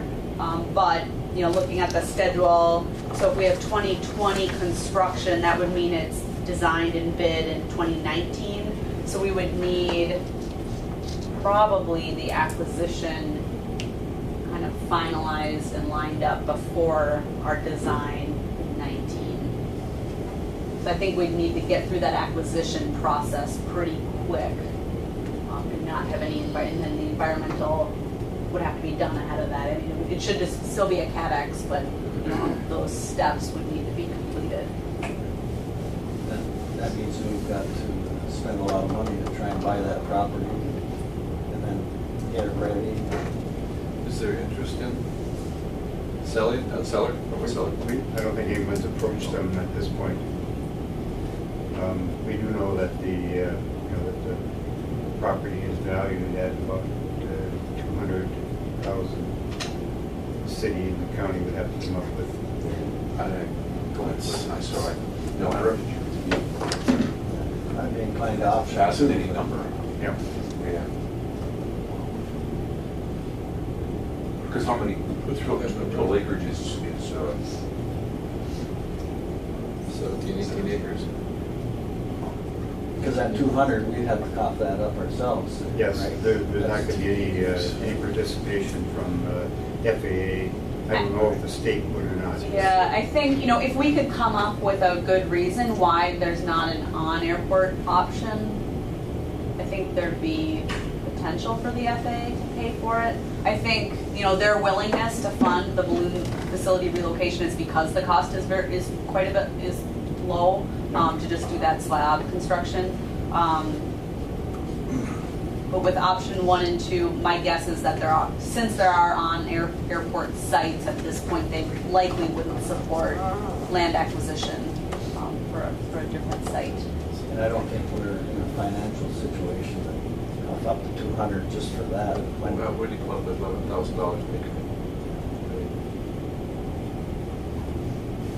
Whatever. I like option 2 in the fact that it does give us a lot of wiggle room if we do want to expand acreage later down the line. But I envision that is considerably many years out there.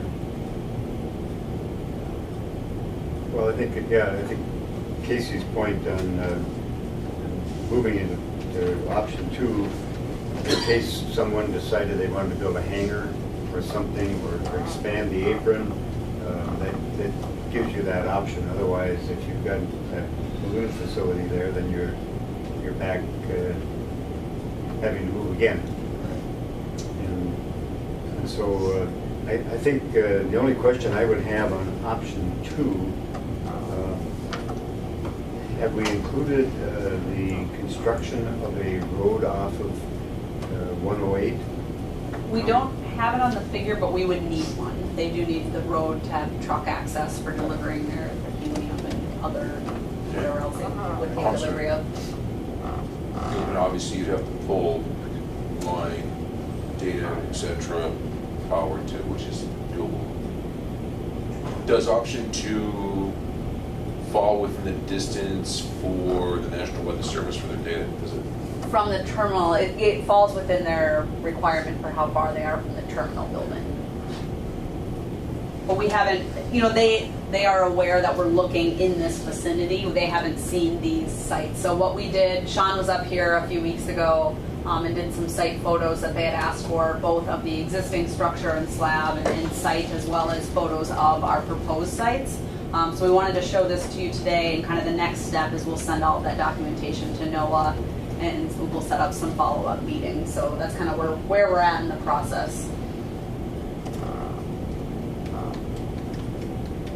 I don't know what kind of effort it would take to be able to develop option 3, but if we were able to take and because I think long term, I think that would be a good move to take that property, at least the 2.5 and the 4.6 acres.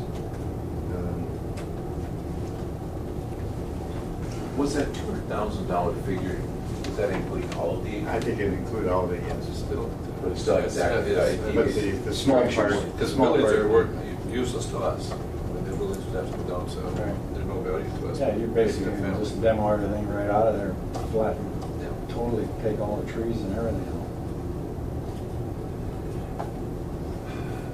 So pushed that a couple years ago when they first put out to vacate the airport road. Right. And now we upgraded it, Yep. but a few years ago, Yeah, it might the have been a county lot has- easier to try to vacate The that. county has approved 108 there, so, It'll give us some options. all right, so we need to do some soul searching on this one. Yeah. But I think we'll probably work with Tracy to set up some follow-up conversations with Noah here in the next couple months, so we'll keep you in the loop on that. All right. The remaining items are just scheduled that we've been tracking. I think it's been included in your packet the last couple months now. Briefly, the pavement maintenance project is complete. Not completed, but all the grant items and milestones have been met.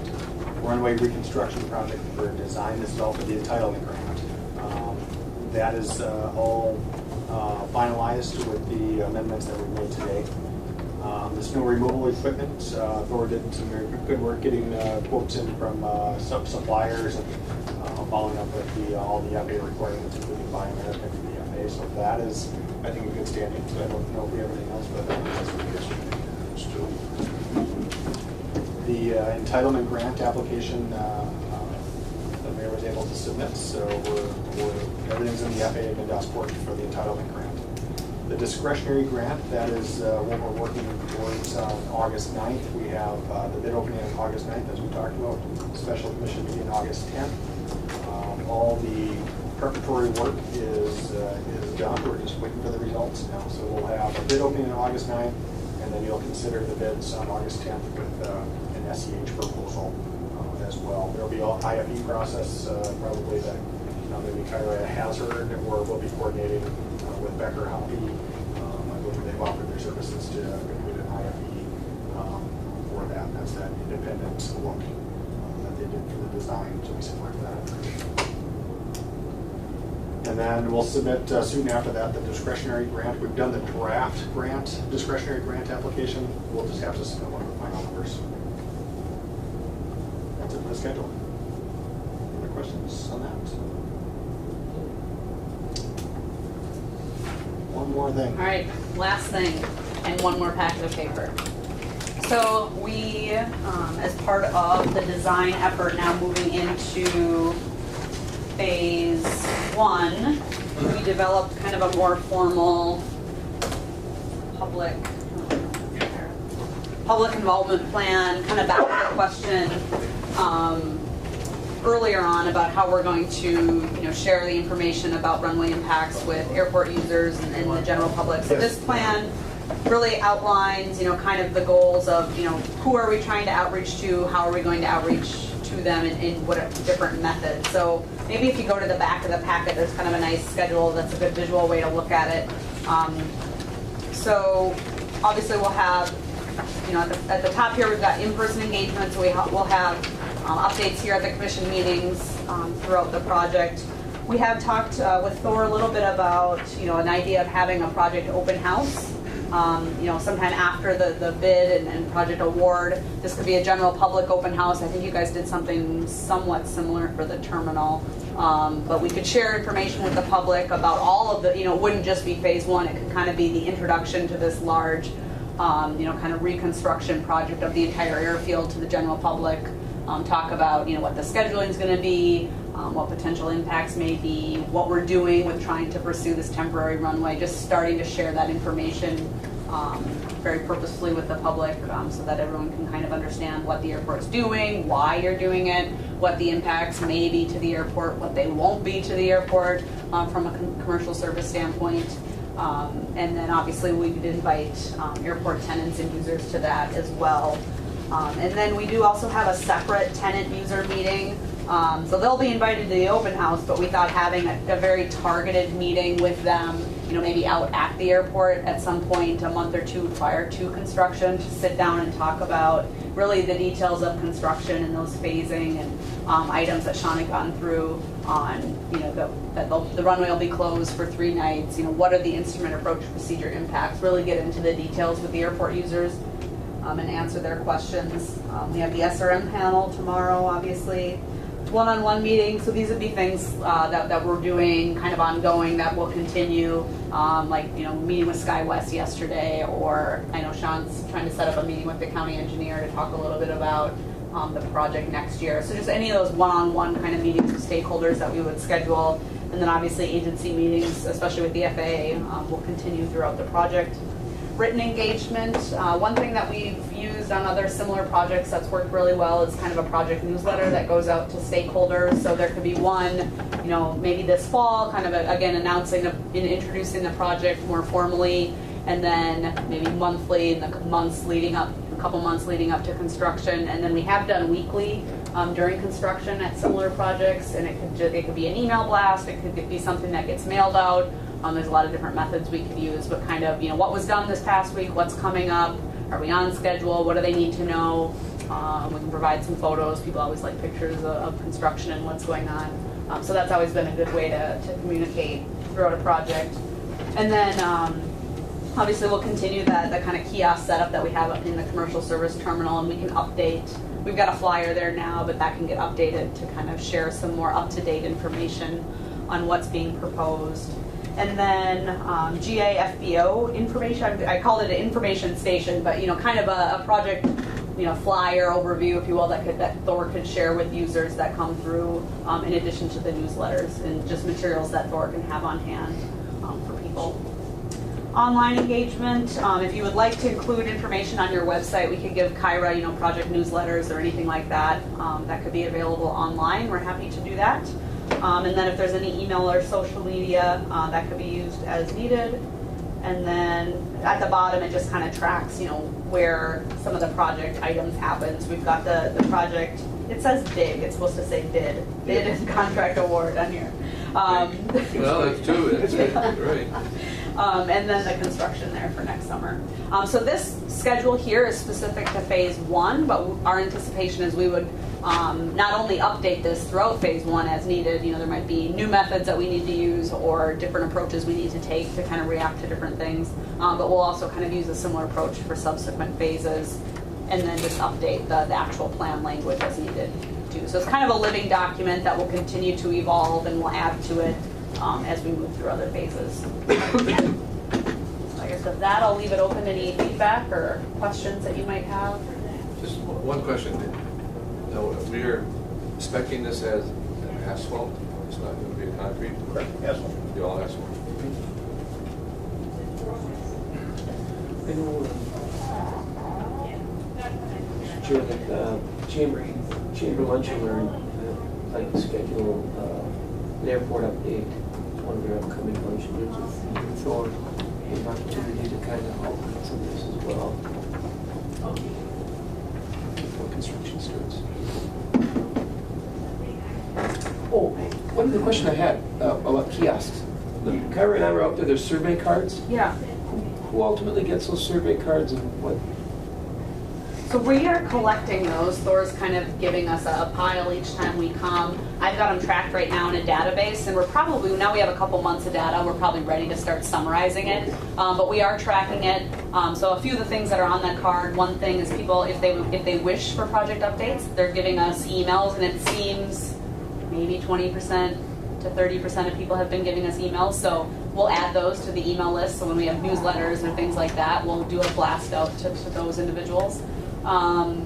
And we're collecting information on, and it's stuff that it's helpful for us on the planning for Runway, but there's also stuff that's probably helpful for you guys too. Just, how often are people flying? Where are they coming from? Where are they going? It's just kind of interesting to know and tell the story of the airport. So we'll, maybe for next month, we can do kind of a memo summary of what we've learned so far, but we'll continue to collect that information throughout and continue to share information with those individuals as well.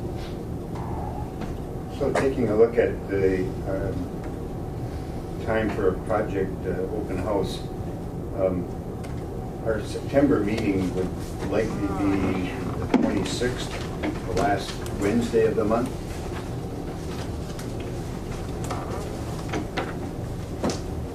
And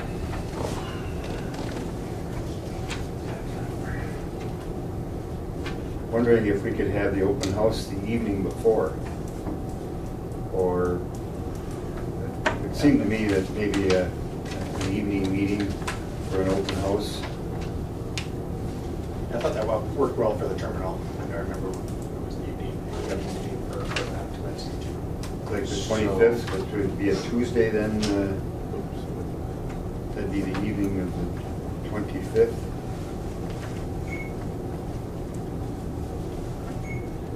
26 would be Wednesday, that would be a normal airport Yes. schedule. Yep. So starting off with that number, September 25th for the meeting, Yep. for the commission meeting? For the open house That would be what, in the evening, in the evening, 6 o'clock or? 6:30 or something at that time. September 25. Yep. At what time? 6:30 I think probably would be Okay. a Where reasonable time. are we doing that? Do that after the flight leaves, you can do it out there, or? Oh, I think we Do it here? I think we try to do it here. Yep, I would agree, getting set up with it. Here or the city council chamber or here? Here, I think.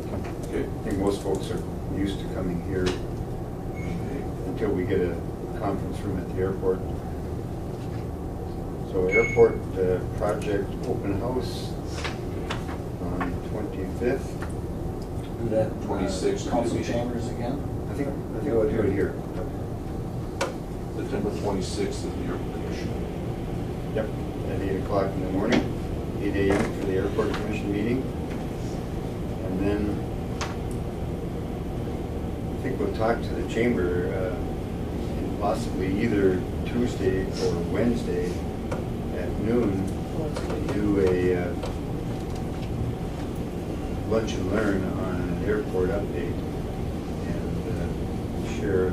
So we'd actually have kind of two open houses for folks to have an opportunity to learn about what's going to be happening. What day of the week do they normally do their lunch hours? Wednesday or Thursday, isn't it? It depends. Rotate them, but yeah. Wednesday, I mean, if we're gonna go be Yeah. here in the morning, then we just go continue on. Yep. Yeah. See if that works for them. So we can see if the chamber is interested in that. If they haven't got the September schedule already. What's Okay. up, what's the August commission meeting?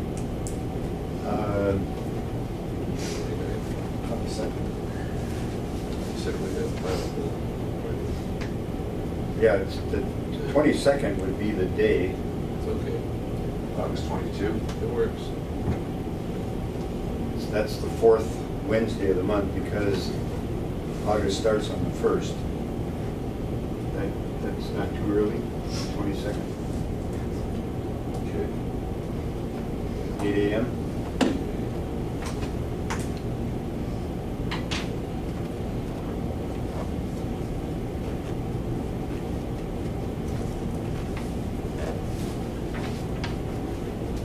All right.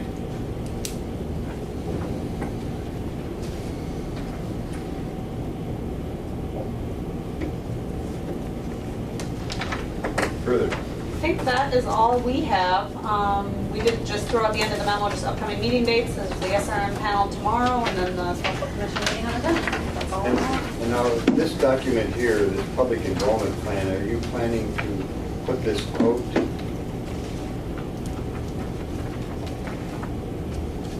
Like publicly, yeah, I mean, it Make could it be available? posted, yep, on your website or whatever, Well, I'm whatever just- you. I'm just, I was looking at page. This is just, yeah, kind of a draft version Yeah. for you guys to look at for Okay, now, so- is all it is. So you correct that bid. Yeah. Item on the last page there, but I'm also wondering about under local government on page 2, where you got the city of Rainy Lake. Oh, Um, I don't think I those were. think commissioners tell me would Rainy Lake Community might be a better term. If you see under local government there, it's got the airport Yep. commission, the city, the county. But the term Rainy Lake Community For area? area. And would you like? And there are no townships. There are no townships. Okay, in that the was- county, so we can scratch that. And Rainier is, yeah, there's no first I. R-A-I, scratch that I. R-A-N-I-E-R. Rainier.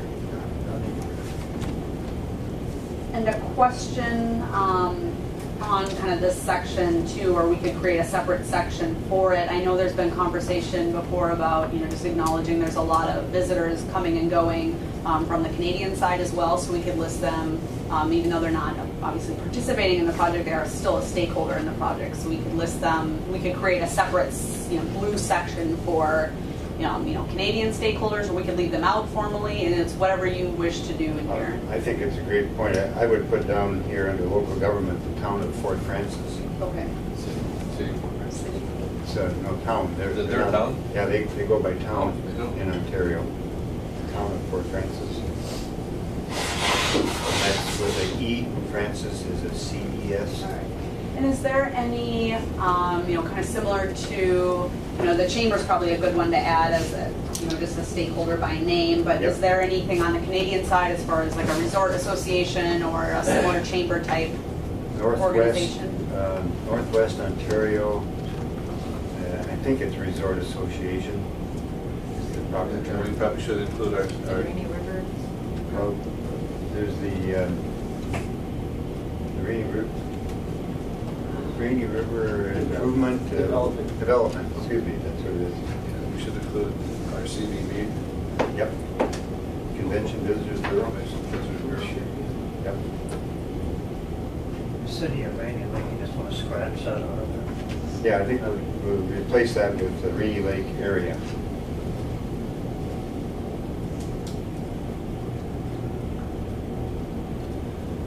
So the town of Fort Francis, Rainy River Development Corporation, Fort Francis Chamber of Commerce. Falls Chamber of Commerce. Yep. City of Littleton. But it certainly wouldn't hurt. I think that might be a City good. proximity. Yeah. City Okay. of Littleton. Or City of Little Fork.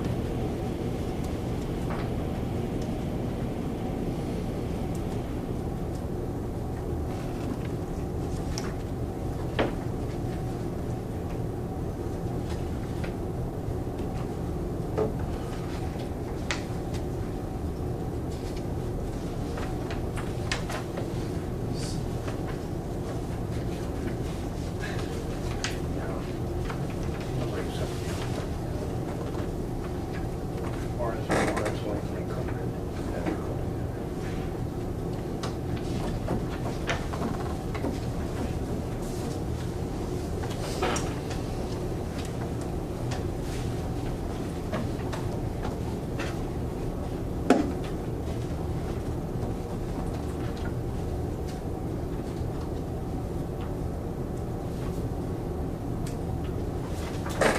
Okay, other thoughts on the public involvement?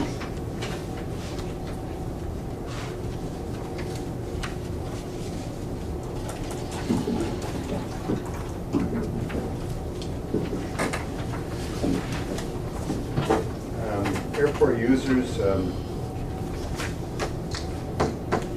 we need to include TSA and our security, Northland Security. Okay.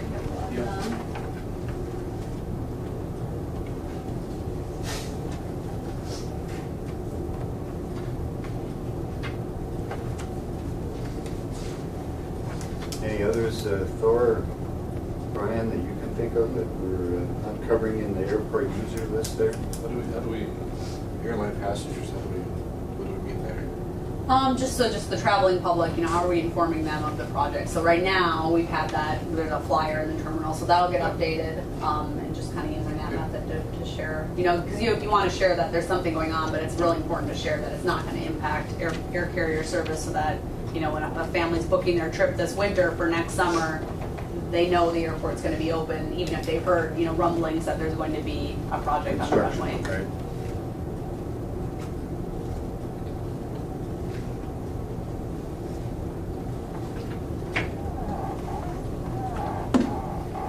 Very good. Can't think of anything else. I took a call, was US Customs involved in it too? Did you get, Yeah, they're on there? Customs, whether TSA, NOAA.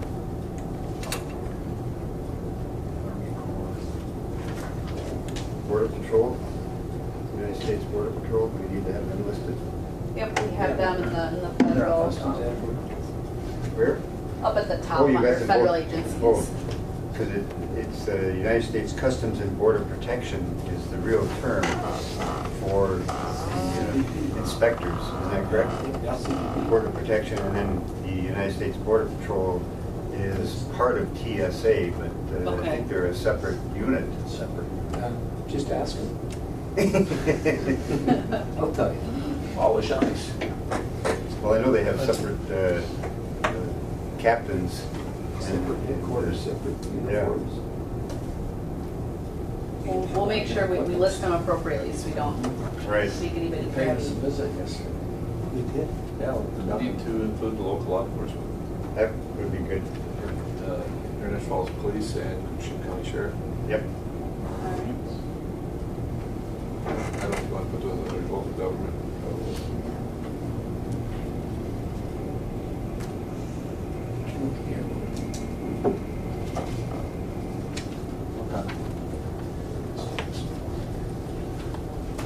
All right.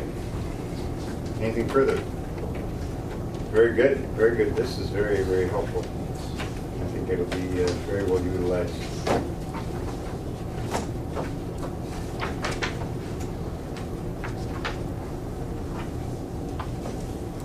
So we'll be spending time planning that series of public meetings and information sharing, and get that ready to go. All right, further on your memo to the commission. I think that kind of wraps it up. We've got just upcoming meeting dates at the end there.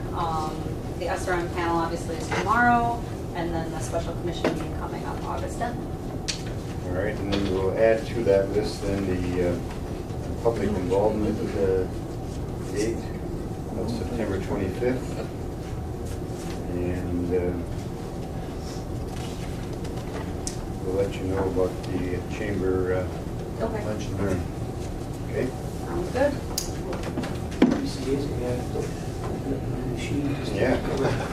Did you fit all that stuff in the plane today? I know, we do special weight Yeah. balance. That's why Bob couldn't come. Somebody had to get thrown. Yeah. Very good, and outstanding work. Looking forward to tomorrow, and big day there, so it's a very important hurdle for us to clear, so we expect you'll have your best dancing shoes on. And, Yeah. It's a good meeting. When are you leaving? No, maybe 11. Depends. The next item's budget, right, so. Yeah. We'll be here a while. We'll talk to you. All right. Let's go to, anything further than on engineering that they have listed? I think you covered everything. We need to. Anita's good. I'm good. All right, we will go to old business. I don't know that there's anything under old business that we have that I know of. New business, administrative assistant performance review. Well, I just, Oh, God. I just thought it was timely in that Kita, the timing with the reviews together so that there is, just makes sense to kind of coordinate the reviews. I think this goes up being said, I can't say enough. Phenomenal work. Thank you, Harry. Phenomenal. Keep you. Okay? My thought was, do we have a formal process or do we? I think we use the KETA process to, because all of that work is encompassed in the office Right. there, so I think that's the appropriate climate for that. So, and I know that went before the KETA board, and salary increases were there. Does that include airport increases, or do we need to consider that? No, that's why I thought we should probably consider that separately. Yes. Okay, so, I would concur with that. I think the airport portion should be considered separate. Especially with the projects. and I'm trying to remember, do we do that at the beginning of the year, at the end of the year, beginning of the year, the increases? We go by calendar years for this. Yeah, Kita goes by July July 1st. 1, yeah. I would think that if we go by year, like most other government agencies, we go back to January 1st. Yeah. So that would be for 18 increase. I guess, I think, right off, I don't know the salary. I think we need to take a look at what that is Yep. and have that information for the August meeting. Yep. Okay, all right. And that would be what the airport commission charges back to Kita. Yes. And, Yep. and we'd adjust salary accordingly. Yes. Okay. Thank you. All right, item B is the 2019 budget. Trevor, you have copies? Yes, there are copies of the packets. Everybody got it? That's it. I've got it. That's it right there. Is that mine there? I've got it. So, It's right, I this brought one here. one. It's got the blue. Oh, this isn't mine. Because it wouldn't print when I tried printing it. Oh. So I need a separate one. Copy? Yeah.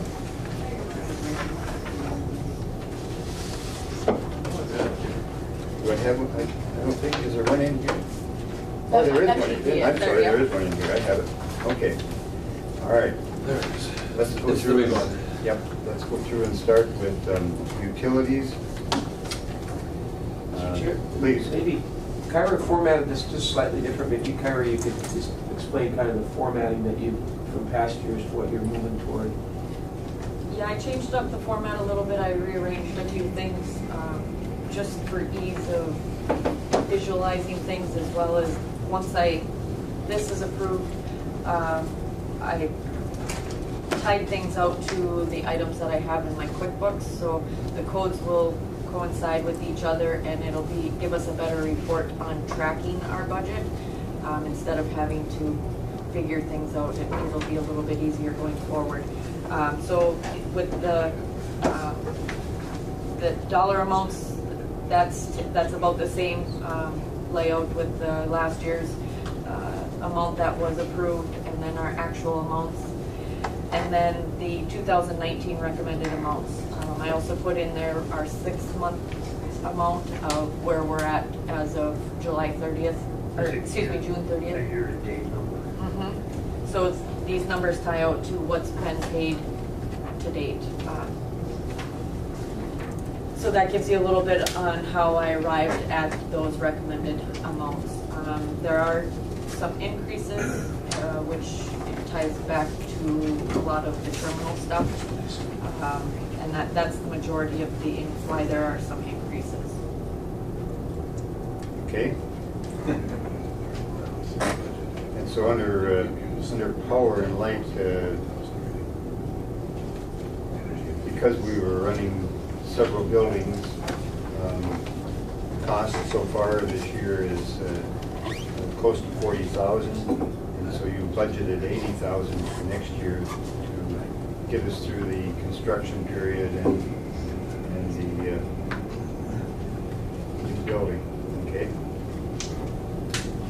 So that's an increase of about 25,000, because we had 55,000 last year, or this year for 2018. And we're going to be likely over that amount. The old term of $1,000, there should be a savings there. Right. There should be some, but then construction costs, they'll be running electricity off of the construction, so that I'm not sure that we'll see much in the way of savings.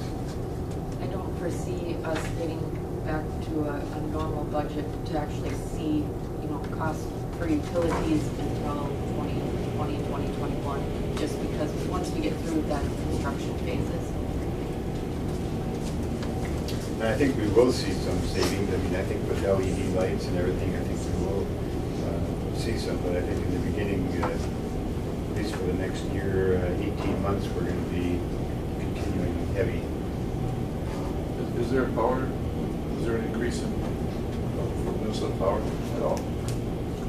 I thought there was. It just seems like a huge amount. Yes. Construction uses some, I don't think it's $25,000 for power. I know the new building's gonna take a little much bigger and all that stuff, and we're running the other terminal. But I'd rather be over than under budget. Yeah, because then we're scrambling to go back and try getting a supplemental budget. So I think for right now, let's go with the 80,000 figure. The fuel right now doesn't appear to have any change. Fairly reasonable winter, and so hopefully that will carry us. City water should be fine. Might even shave a few dollars there, but I think that right now it's leave that where it's at. Insurances. So far 32,000, and you're basing it 75, Karen? I left it as of last year just because we will have some builder's risk insurance that we'll need to do for phase 2. Okay. And I don't have that exact cost. She's still working on that. Plus adding in the new building of phase 2 and the electrical bulbs and all of that. So she's working on those definite figures, but I just left it as what we had last year. So yeah, the construction will have a builder's risk insurance premium that we'll be faced with there during the construction. All right, and then general liability.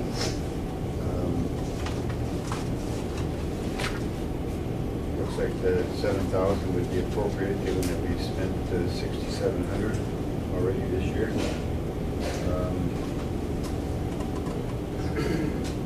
Professional liability, that covers the commissioners and our duties. Better go. Be careful. All right, security, 50,000, please. Yeah. Jumping into security, part of my report management report was a discussion about TSA. Yesterday we had a 2.5-hour one-on-one meeting with TSA leadership out of Minneapolis. They have decided, not to go too far into the weeds, they have decided that the vetting process that we are currently using for our airport employees does not meet the new standard they have set. So what they did, they sprang upon us just 5 days ago with the closing date of August 20th that International Falls, Benefit Beach, Hibbing, Thief River Falls, that what they're proposing, and we're pushing back quite strongly, frankly. I don't know if we'll be successful, but even though there is no historical data that airport employees at small air carrier airports are an issue, they are now looking at, as an example, requiring us to increase the vetting process for all of our employees on that we will vet them every 24 hours. So current airport employees, and that clarification, it will not affect DGS. It is my understanding, frankly, DGS, I know that they will be covered through your security vetting process, but I do not believe that the armed security will be affected by it. But we discovered yesterday that what they're proposing is, again, as follows, and I'm tracking, I'm learning, is they want us with current employees that every 24 hours, I'm really serious, that they want us to send a report. So every one of our employees, on a 24-hour basis, we have to send them the data on that person to be sure they have not broken the law in a 24-hour time frame. And I literally sat in the group and I said, "You're serious about this?" They said, "Yes, we are." And I said, "Well, that's kind of interesting." So anyway, I could go on for literally a protracted period of time, but we discovered this yesterday, and we being that group of airports. So we kind of loosely fit, kind of a consortium put together yesterday just via email and some phone discussions about, what are the options, what have you. One of the options they're proposing is, well, you can just quote unquote, you can just piggyback with Minneapolis or Duluth. And we asked, okay, how do we do that? Answer, we don't know. Okay, so it's an unfunded mandate. I don't know how high up the ladder on the TSA this comes from. I do not know. I do not know nationally how many airports it'll affect. It'll affect a good amount of people. To put it into perspective, there's 27,000 employees in Minneapolis Airport. They're not requiring this at the Minneapolis Airport because the badging process is already in place. But what is interesting is that on the satellite airports, i.e. Crystal, Flying Cloud, St. Paul Downtown, St. Paul South, etc., they're not requiring this at those airports, even though we have the potential, if indeed we are targets, if indeed we are on the watch list now, per se, that they're not requiring that. As an example, those airport employees to go through the same vetting process that we would be required to go through. So I'm just sharing with the group. I don't know what's going to happen. I wish I could tell you exactly where this is going to go. It's very, very frustrating. Actually, it's quite sad that we got to that point. That it's like, and I asked them directly. I said, "Well, is there historical data?" And they wouldn't answer the question. I said, "So what is triggering this, and why?" And I think they're looking for money. You know, they're looking for. Excuse me. So everybody that's on the Einerson payroll will have to be monitored on a 24-hour basis whether they violated? That is correct. That is honestly what they told us. Yes. Really? Right. And Hibbing, as an example, 10 full-time employees, 10 full-time airport employees. Brendan Bemidji, D for River Falls. I would want to say, I don't find it offensive. That would be, I find it fascinating that they really honestly believe that this group of people, right? And when they first shared with us, I was quite shocked. I said, "You really want us every day, every employee?" I said, "Do you realize in our little organization?" I said, "I mean, you're talking about if this is a requirement, and you're talking about literally bringing on to my staff, literally 3 full-time people, because how else? Because they want the reporting process immediately too, right? So you're gonna every day." 7 days a week, 365 days a year, they want us to go into their data system and share. The Undersecretary Arson has done nothing wrong. And the way that they've built it is, they don't give you the option to report it, okay? If someone did do something wrong, they're not giving you an option to report it. They're saying you will go into the system every 24 hours for every employee. It's totally. Why don't we just badge them? Well, that's what I'm wondering, why can't they be certified? Certified badge them given a and clearance? do as they do in Minneapolis, St. Paul. Ask the question. Then you're gonna have to certify badge the entire airport. All gates, all entry points, all employees. And then all access points, and I asked them about the cost effectiveness stuff, and they said it'd be much more. You getting that from the guy that came in yesterday? Yes. You got I'll that? find out what he's here for the next couple of days with us, so I'll find out what he's gonna do for us. That's crazy. It would seem to me that if there was somebody that violated something or was, then you would report that. But on a 24-hour basis, that's just ridiculous. And I hate to share, I think it's good to know. I think I don't know where it's keep gonna go. pursuing this and see what other alternatives or options there are for. Sean Gramelos at the Hibbing Airport, the manager, God bless him, penned a very well-written letter that we all basically, you'd use as that basic template, kind of, threw it in there and do that. But they're literally telling us it's be careful. It's similar to the 139 inspector looking at us and saying, well, we're at really a 0% rate. We're at literally a 0% rate of accidents, but that's not good enough, quote unquote. Really? What are we going to do? Double the fencing or what? Yeah. What's next? What do we have to report? A traffic stop? And they don't know. We asked them that. I said, is it a felon? Is it is it a felony? Is it a crime? Is it a DWI? What is it, right? And they didn't have answers. They said any infraction. And I asked them, I said, now, just hypothetically, what are you gonna do if we don't comply?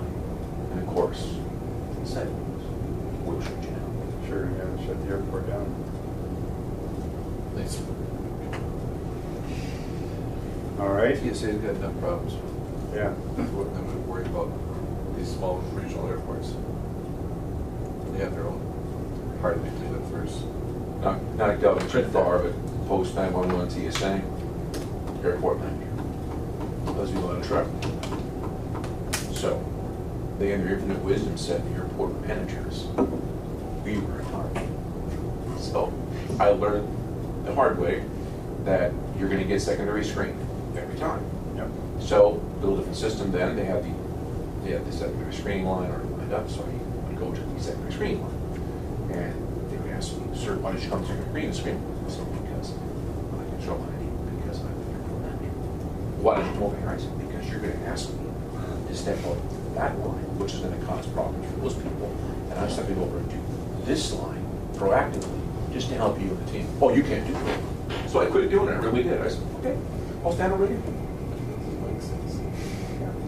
What about private aircraft? Mr. Joe Boat has a Right. 170 or 180 sitting out there and he wants to go fly and he was on airport private. You bet him. If you badge that baby, you do. You can't believe the ridiculousness of some of this stuff. When I was down in Minneapolis for training last month, got to go through screening, my bag and everything to go down to the classroom. So I'm in the airport, you know, I'm at gate C3, and I go downstairs to where all the airport employees are with my stuff, because I've already gone through TSA screening. But because we had to go outside on the ramp to do some scanning, now I'm dirty again. So in order for me to get on the plane, I have to go back upstairs through C3, go all the way out the airport, and come back through and screen my bag again. And you're standing in there anyway. It's already been in there scanning everything, but because I went outside onto the ramp, now I'm dirty. I gotta go back, take my bag and go all the way right into the airport. You know, my gate's right there. I could've went right there, but no, I gotta go all the way back out the airport and come back through TSA. More to come? Yep, more to come. I'm good for now. All right, cleaning services, we have an increase TSA there. was gonna pick up our security. And do we think it's going to be that much? They're not cleaning the old terminal at all. No, but there will be some cleanup for phase 2 of that piece of it and whatnot. Okay. I'm sure there'll probably be garbage in that that has to be hauled, so, all right.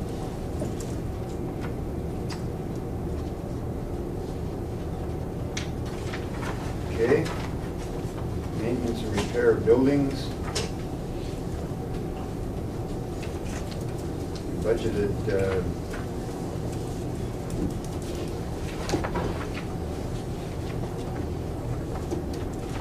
$21,000, so that's a decrease. It's the same as last year. Same as last year? Yeah. Okay.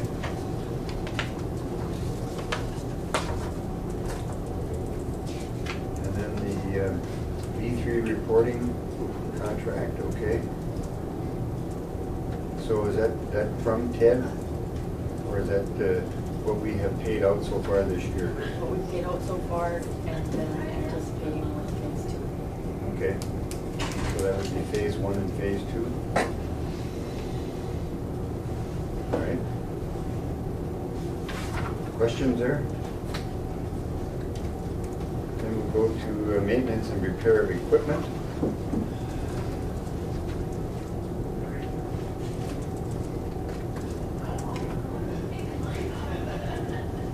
Same.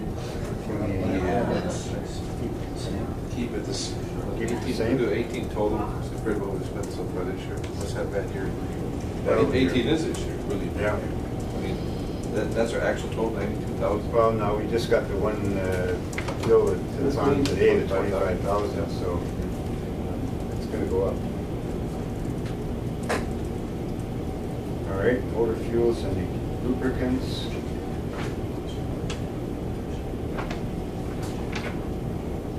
We need to keep that at the same, or you want to? No, I think you're good there. Okay. Then we'll go to airfield and airport grounds, maintenance and repair of other improvements.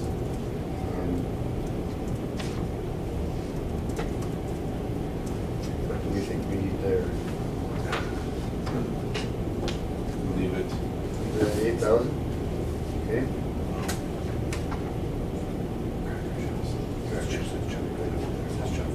So miscellaneous improvements, 8,000. Cleaning supplies, recommending $500.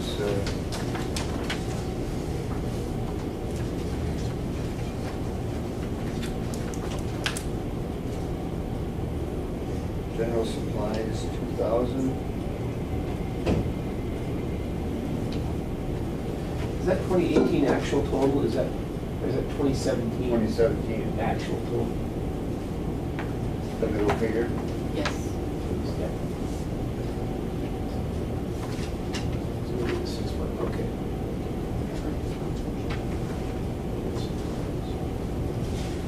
Marketing, that's the contract with the state. And is our share that high, the 15,000? That's what we budgeted, yeah. That's what we've been budgeting Yep. in order to meet our 30%, they're paying 70%. Okay. Communications, Mid-Continent,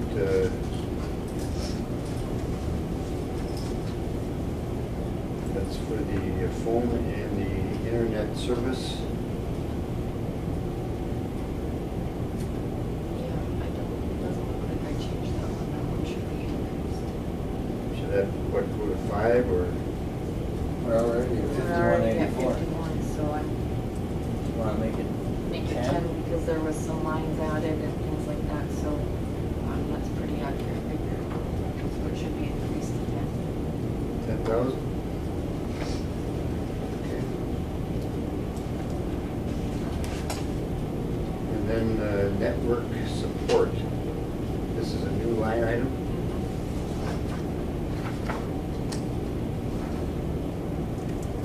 We see that continuing primarily because of the construction. For the most part, yes. All right. Yeah, this is really tricky because we're factoring on construction, so it's not like it's saying we're bringing a budget here. Yeah, that's not going to happen for another 2 years.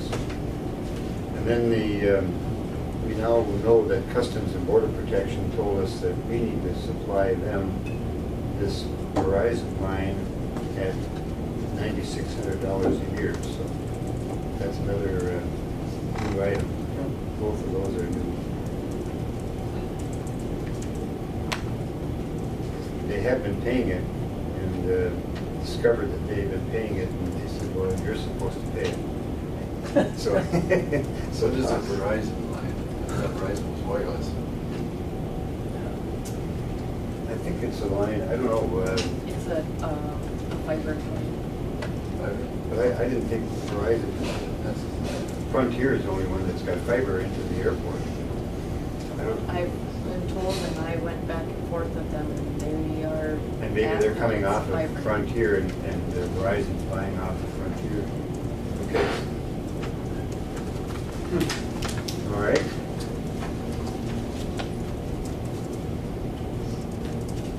Maintenance and repair.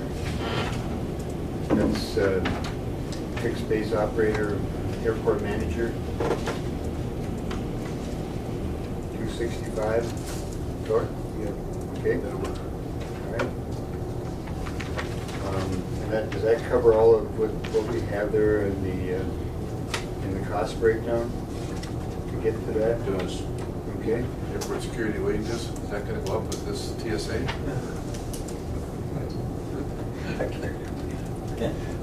Oh,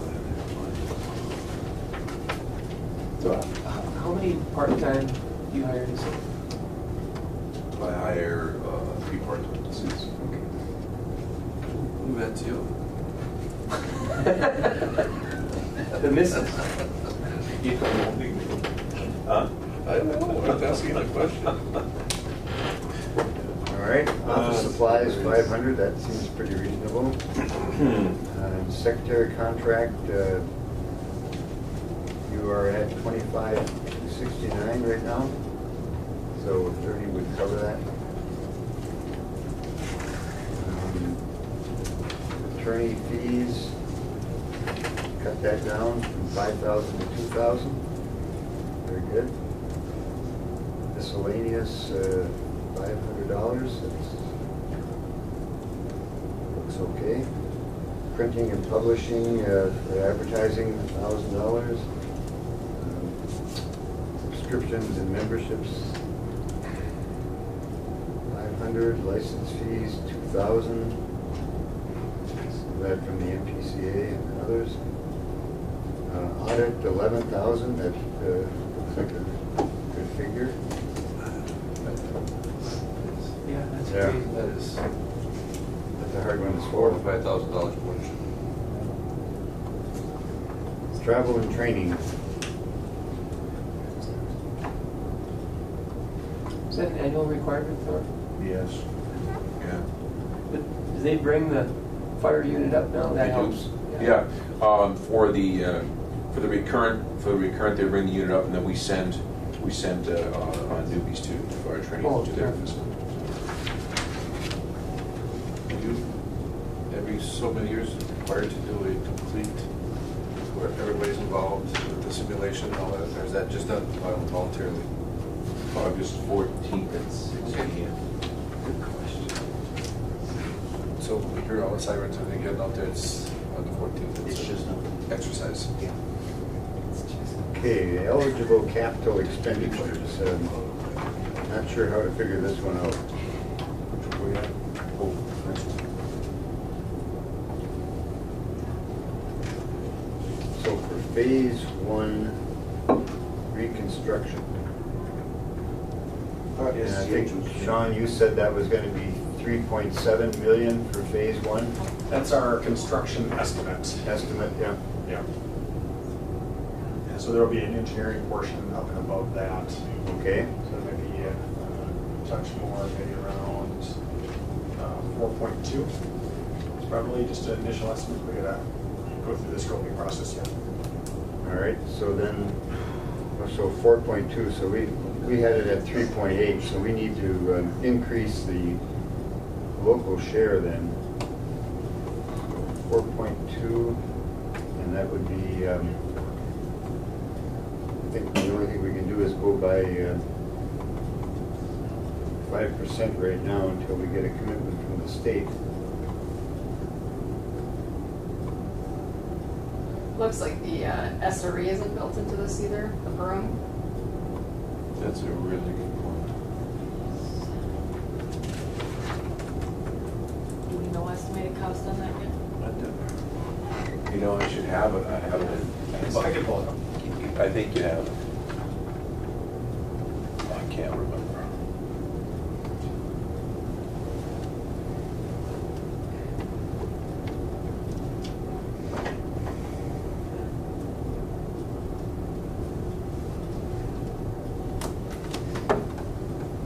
There'd be 2 documents, right? One for the truck and one for the room. So the figure there, we need to change the 3,800,000 to 4,200,000. And that would make the anticipated local share of 210,000. So the city and the county would each have 105,000 that they need to budget. And the amendment for that Aegis survey would need to be added into that, what was just approved today, the 90. The 94,000? Yeah, that should be incorporated into here too. Those, both of those amendments? Yeah, the 12,300 reduction and then the ageist amendment that. So that needs to go into the 4.2? That would be in addition or subtraction to the 269,600, the design contract. That would be minus 12,300 and then plus 94,900.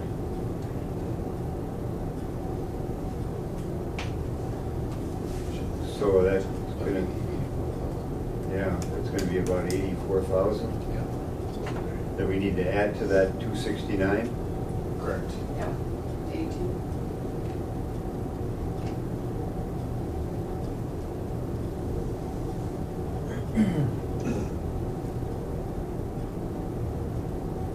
And I have the SRE number when you're ready. All right, And that's $696,435.61. 696, Six, $435.61. okay.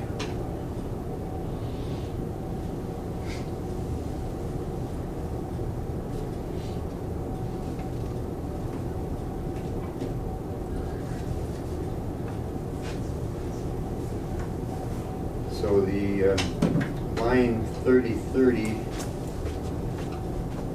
will be 353,000.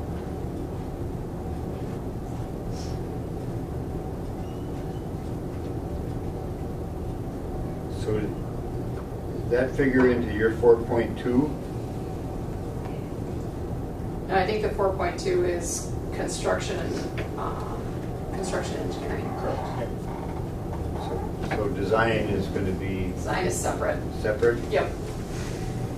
So we would need to have 5% of that added on to the 100, to the 210.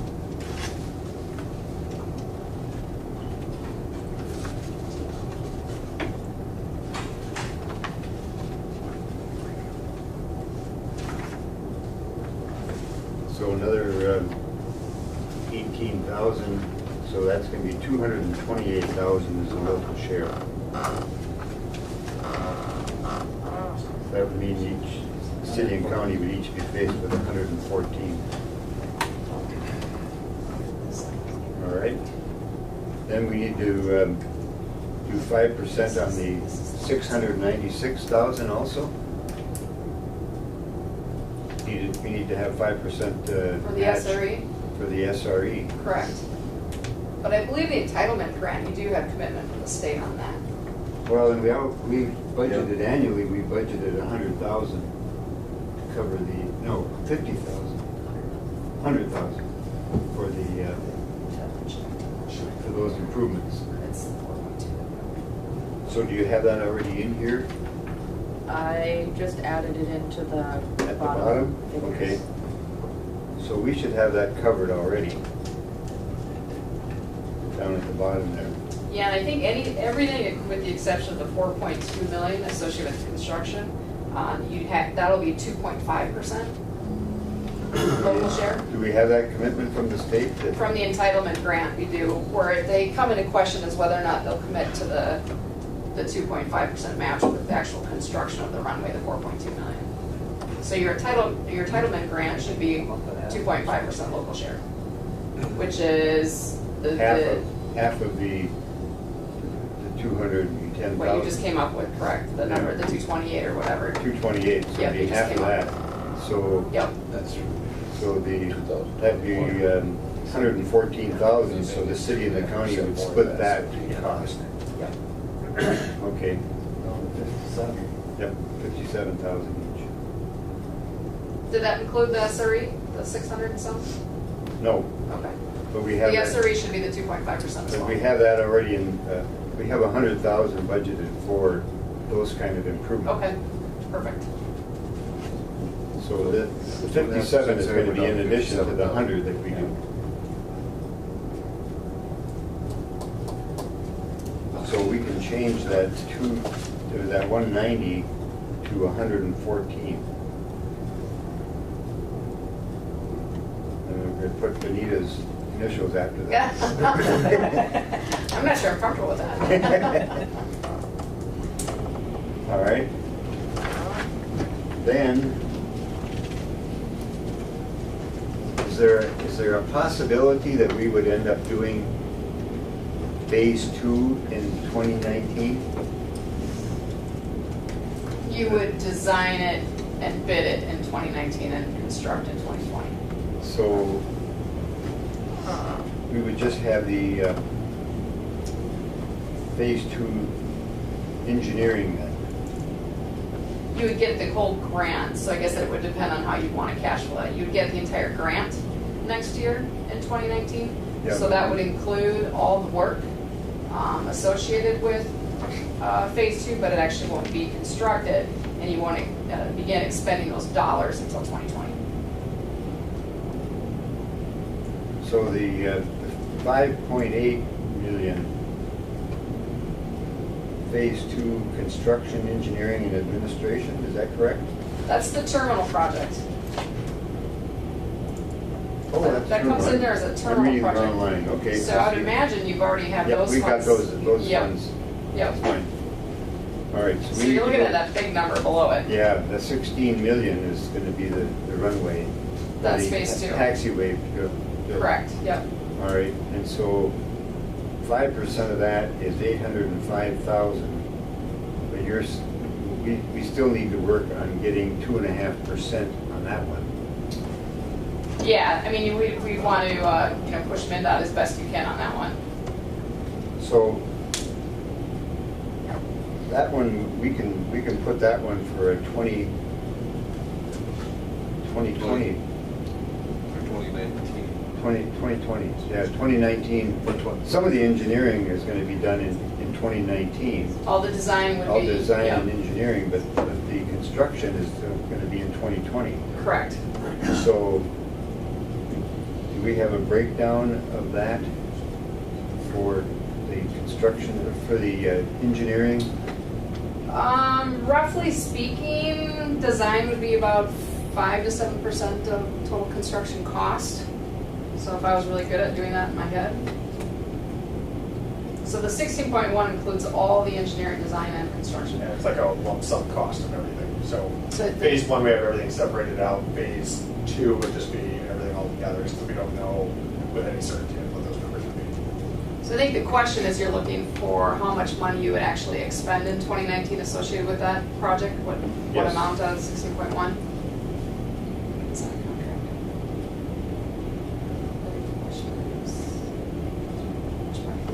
So that's going to be about 1.2 million? I'm gonna have 1.1? Sean do the math real quick, because Okay. the 1.1 construction million? amount's gonna be less than that, and then the 5% roughly would be part of the construction. Yeah, it makes sense. 750, 750,000? That would be what you would probably be asked to expend local dollars on in 2019. But keep in mind, you would actually get the grant for the total amount. Yes. You just wouldn't have to spend those dollars until 2020. So then that 16.1 would be less that. Less the 750, yep.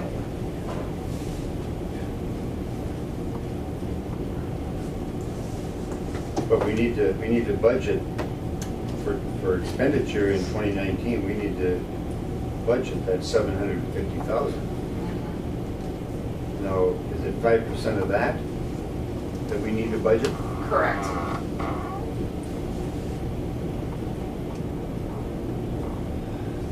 Yeah, because the 750 is the total dollar value you'd be Right. responsible for, conservatively 5%. 7,000, 750. 750. And do we get 2.5% of that? I don't know if we will. Don't know that we know that yet. We'll get 2.5% of that. No, we don't. We don't have that. MnDOT's been a little vague as far as how they will. That's right. They Participate. haven't committed No. to that. So, The budget. yeah, 38,000, we would be able to split that between the city and county, so 19,000 each, in addition to the 15, in addition to the 57.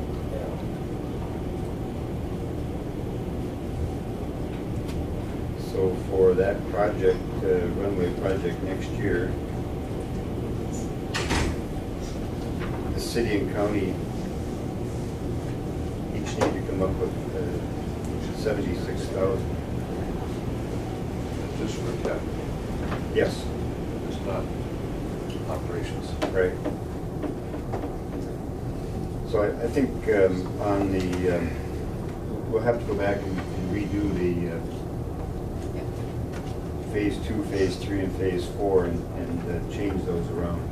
And if it's helpful, I believe you finalize your budget next month, right? Yes. In August. If it's Yep. helpful, we can come with a spreadsheet that would show all that for Help you. divide that up. Yeah, and we can work with Kyra to make sure that she can get that in your packets. That might be a little easier if we could put it all on one page. All right. Now on income, rents and leases.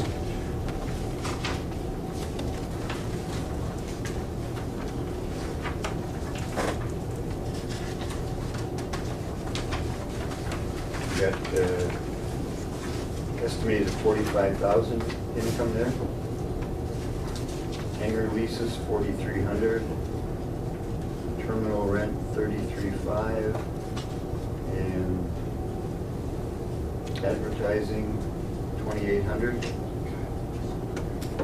That 45 should be increased. You think so? So 50,000? Okay, 50,000 income there. So that would bring this up to 90,600. All right, and then state maintenance grants could be increased, but right now it's 108,000. We'll have to go with that. PFCs, 52 is probably a good number. But it looks like it could be more if we can continue with the number of complainants that we have. Vending, 6,500. And cold weather test, their key to revenues of 2720, so income of about 284,000.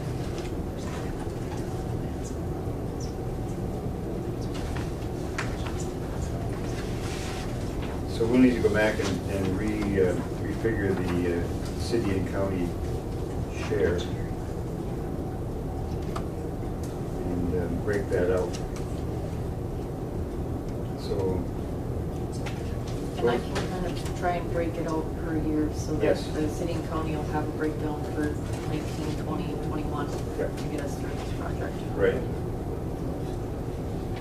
All right. Enough time spent on that, because we'll finalize it for next month. Yeah. All right, next item under new business is purchase of a baggage cart. We've had requests from folks who are carrying several baggage items that they could have a cart, larger size wheels that can be taken out into the parking lot and brought back in. Have you found it? Yep, that's the 2 estimates in the packet. 2 estimates, okay.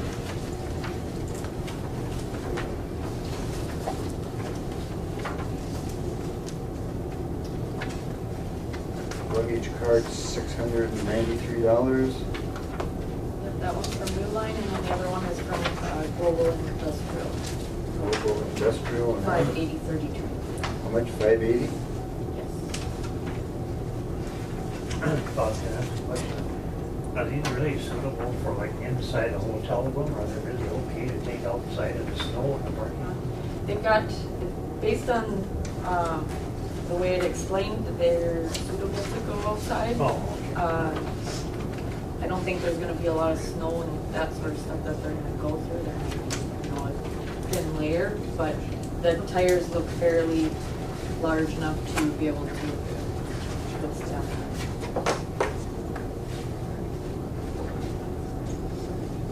Well, we're gonna do that. I would move to go with a little bit. Okay. Global. Motion by Commissioner McBride that we purchase a baggage cart from Global Industrial at $580.30, is that what it is? I'll second that. And second by Commissioner Evans. Never can find the money. I think we've got money in some of those areas for this year that we haven't expended yet. Is storage a problem for something like that? Maybe an airlock or? I think we'll just keep it down at the far end of the baggage claim area.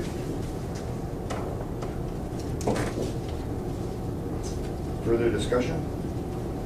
All those in favor of the motion to purchase the baggage cart at $580.30, signify by saying aye. Aye.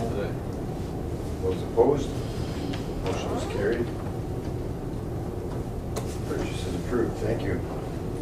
Item D, signage for front of the terminal, designating it just loading and unloading area. Have a motion to do that and get the necessary signage for that. I think we have to paint, is it red and white? I don't remember what the striping has to be, but we have to, can maybe get the city sprayer or something to come and do that. That's HVAC Teddy right there. So, motion to approve the signage designation. Motion by Commissioner Evans, second by Commissioner Briggs. Designating the front of the terminal as loading and unloading only. Discussion? All those in favor of the motion signify by saying aye. Aye. Those opposed? Motion is carried. Anything further under new business? Black, did you have something you want to bring to the attention of the? No, just one. Well, it's a list of Okay, great, thank you. Did you have anything, Laura? No, I don't. All right. No, not really, no. Thank you. Go to the manager's report. Yeah, most of mine was covered during the discussion today. Let's see, the only two really simple things that we left out was thanking the Elks regarding the chair discussion. The Elks came through big time for us. We're still quote unquote using their chairs. As Bob and I discussed, some type of donation to the organization to help them out. They were very helpful to us, and I believe the handshake contract that I'm getting back to them in a regular, relatively timely manner as far expired. So I'll talk to the gentleman and tell him that we're sorry. That's my fault. I think we got just anticipated waiting for the chairs, but as soon as we get the new chairs in, we'll get rid of them. Yeah, I think they're going to want them for their corn and rot feed. Which is? 17th of August. Okay. Say we should have them by then. 17th of August? Yeah, another 3 weeks. Yeah. Which yours is 50. Yeah. The folding chair types that they had, but Yep. They use for the Sun Country. and so you're requesting that we do some type of a... Yeah, something, I guess it's an acknowledgement, or I can do it, just that they're very helpful. Do a letter of thank you or Yeah, something? something real basic. Okay. Thank you. I think that's all Thank you. they would look for. Okay. Commissioner McBride asked earlier about our fire training and rescue training. This year is our triennial live exercise. We're required to do that every 3 years, and so that's the full process. You've got we'll have vehicles or cars or a bus burning, and we'll have the actors and everything, and all the fire departments involved, law enforcement, and the medical folks and EMT. With that comes the TSA folks. Mr. Palmer, will be there front and center with us, and so it's part of our 139 requirement, and it's part of the TSA requirement also. So we're working with Fire Chief Manassa and his staff. Adam is always very helpful.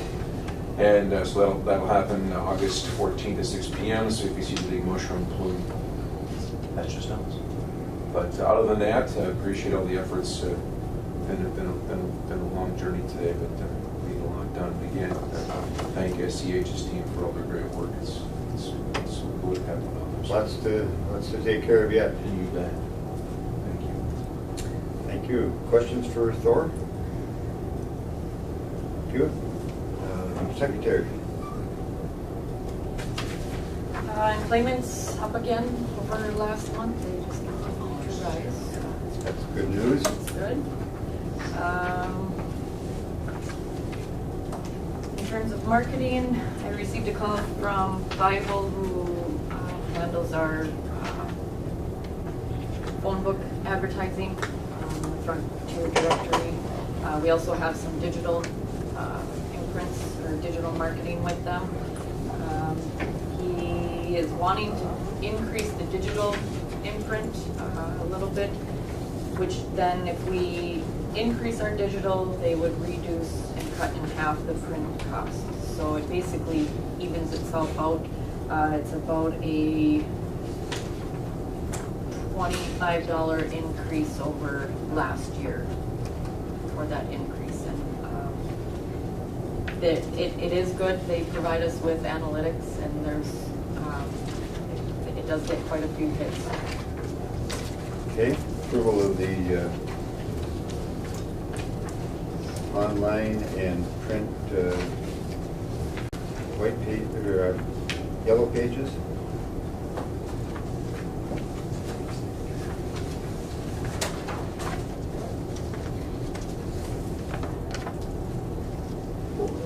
Okay, I'll move on it. Motion by Commissioner Nevin. Second by Commissioner Briggs. Discussion. All those in favor, signify by saying aye.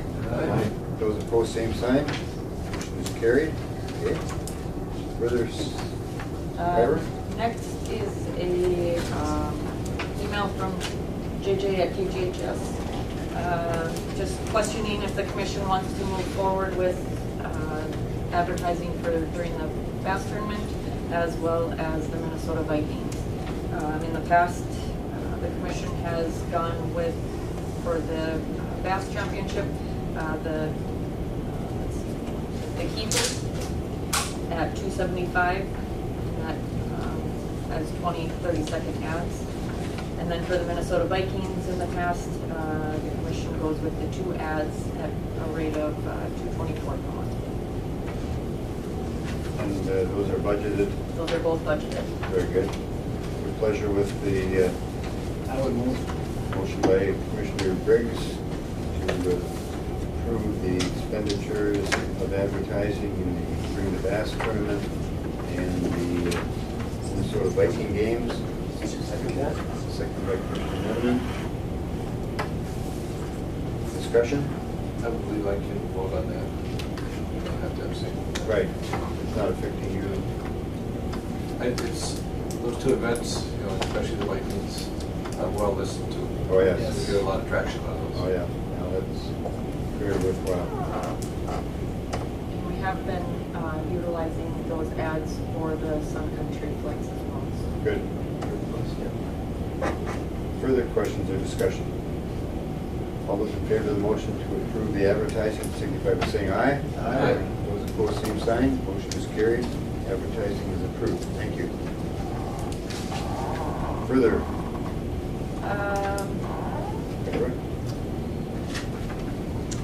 This past month, John Borson from Fire and Ice Cab Service, he did approach the airport on advertisement space. There are not any kiosks available out there for advertising or where he could go. So I did inform him that we would put him on a waiting list for that. I did let him know that there are the advertisement screens if he would wish to advertise on there, but that would be the only option. And I guess he was here earlier. I don't know, you must have either got a call or something that you left. So do we have a designated place that they rent, or do the vans just utilize general parking area? maybe you can answer that. What was the question? Well, the question is, for the vans that come to the airport to pick up people, do they have designated parking places? Yeah, the cabs and the vans are supposed to have designated parking by the little islands out there, Okay, on the other side of the doors, so we haven't signed those because of the construction and stuff. construction that's in, the fencing is taking up a lot of our parking area too. So at this point, everybody just kind of parking where they can, is that? Yeah. Is it working? Yeah, we get them out of there. Okay. I don't know if we need to, I guess, Thor, any thoughts on what we need to do there or anything? I think I would recommend we get phase 2 up and running and see how the flow of traffic looks. Okay. Working with his organization is always quite easy. They take direction well and go the best well. And so, yeah, the marking at the pickup and drop off only on the curbside, that's a good idea. But I think right now, I think that looks out for you guys, right? Yeah. On the other side. Okay. So do we need to do further? You've notified him that he can advertise on the screens, but he doesn't have a designated place because he doesn't have a kiosk. Correct. Correct. Okay. So in the future, if the commission chooses to give him a spot in the parking lot, I guess, you know, Well, that's discussion He later on. would, he would have to pay, we'd have to come up with a rate for that because he does not have a kiosk. So Correct. he can only park right now in the general parking. So we should make sure that he knows that. Do you have any further questions with regard to that, or? Are there any conflicts out there? Is it working pretty well? Or? Well, yeah, it's working pretty well. We're getting along and we're making it work. Right. So, does Fire and Ice get, do they get reservations? Do people call ahead of time for him to pick up? Yes, I think my guess is, what I'm observing is that I'm not sure that they have a high amount of reservations. I think that he's kind of opportunist, shows up and that accurate. Yeah. And if somebody needs a van service, then he's there, but you have the same thing. Do you get reservations? Oh, yeah. You have a lot of reservations ahead? Okay.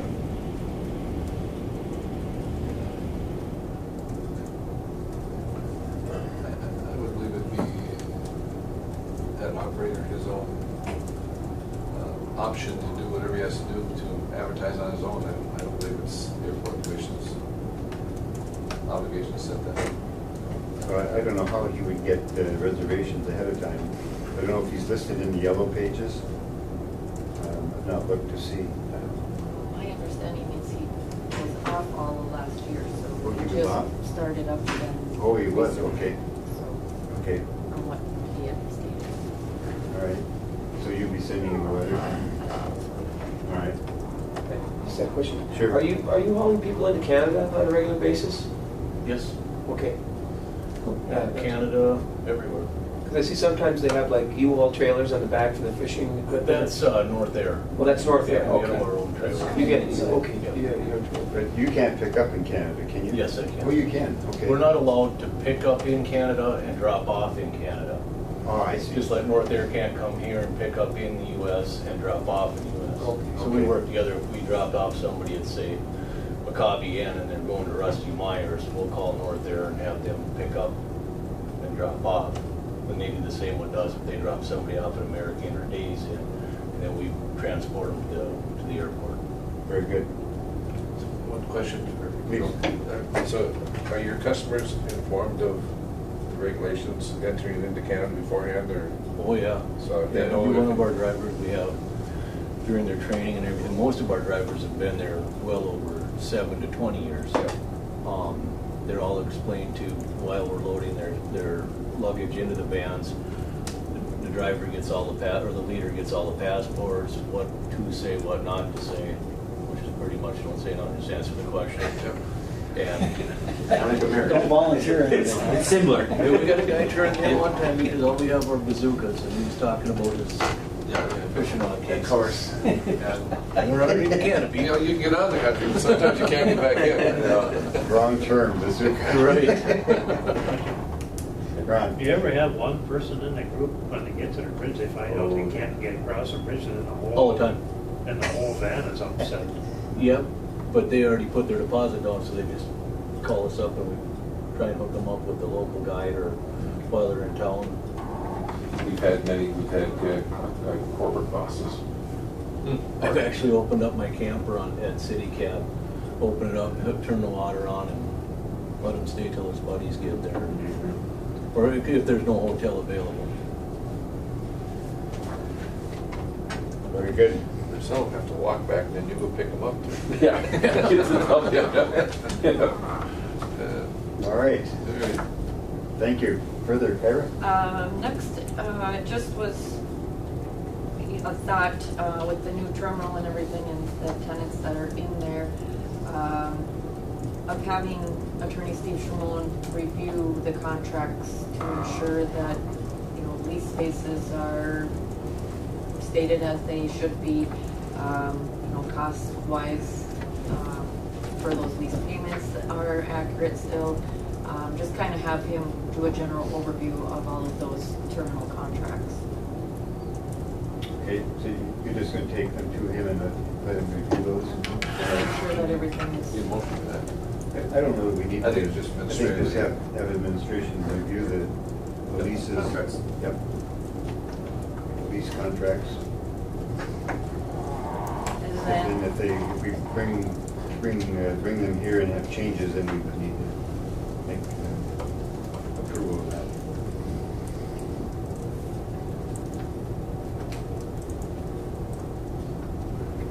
then lastly, I met with Tanya Shoei and Mark from the Voyageurs National Park Service in regards to their artwork displays in the new terminal. There's a tremendous amount of white space in there, as we've talked in the past, and different options and potential locations we discussed. I have taken some photos of different areas in the terminal of where potential artwork can go, and they're going to work on putting together a draft document, you know, some of their ideas, different options, different, you know, everything. So in the next couple of months, my plan is to put something together and do some mock-up drawings of what type of artwork could go where in the terminal, so it would give the commission a better visual and idea of options. You know, later on down the road, if the commission decides they want to go out for their proposals and, you know, with local artists or how it all wants to work out. But I think there's lots of potential in there for doing a wall on the history of the airport and, you know, just different things like that, so.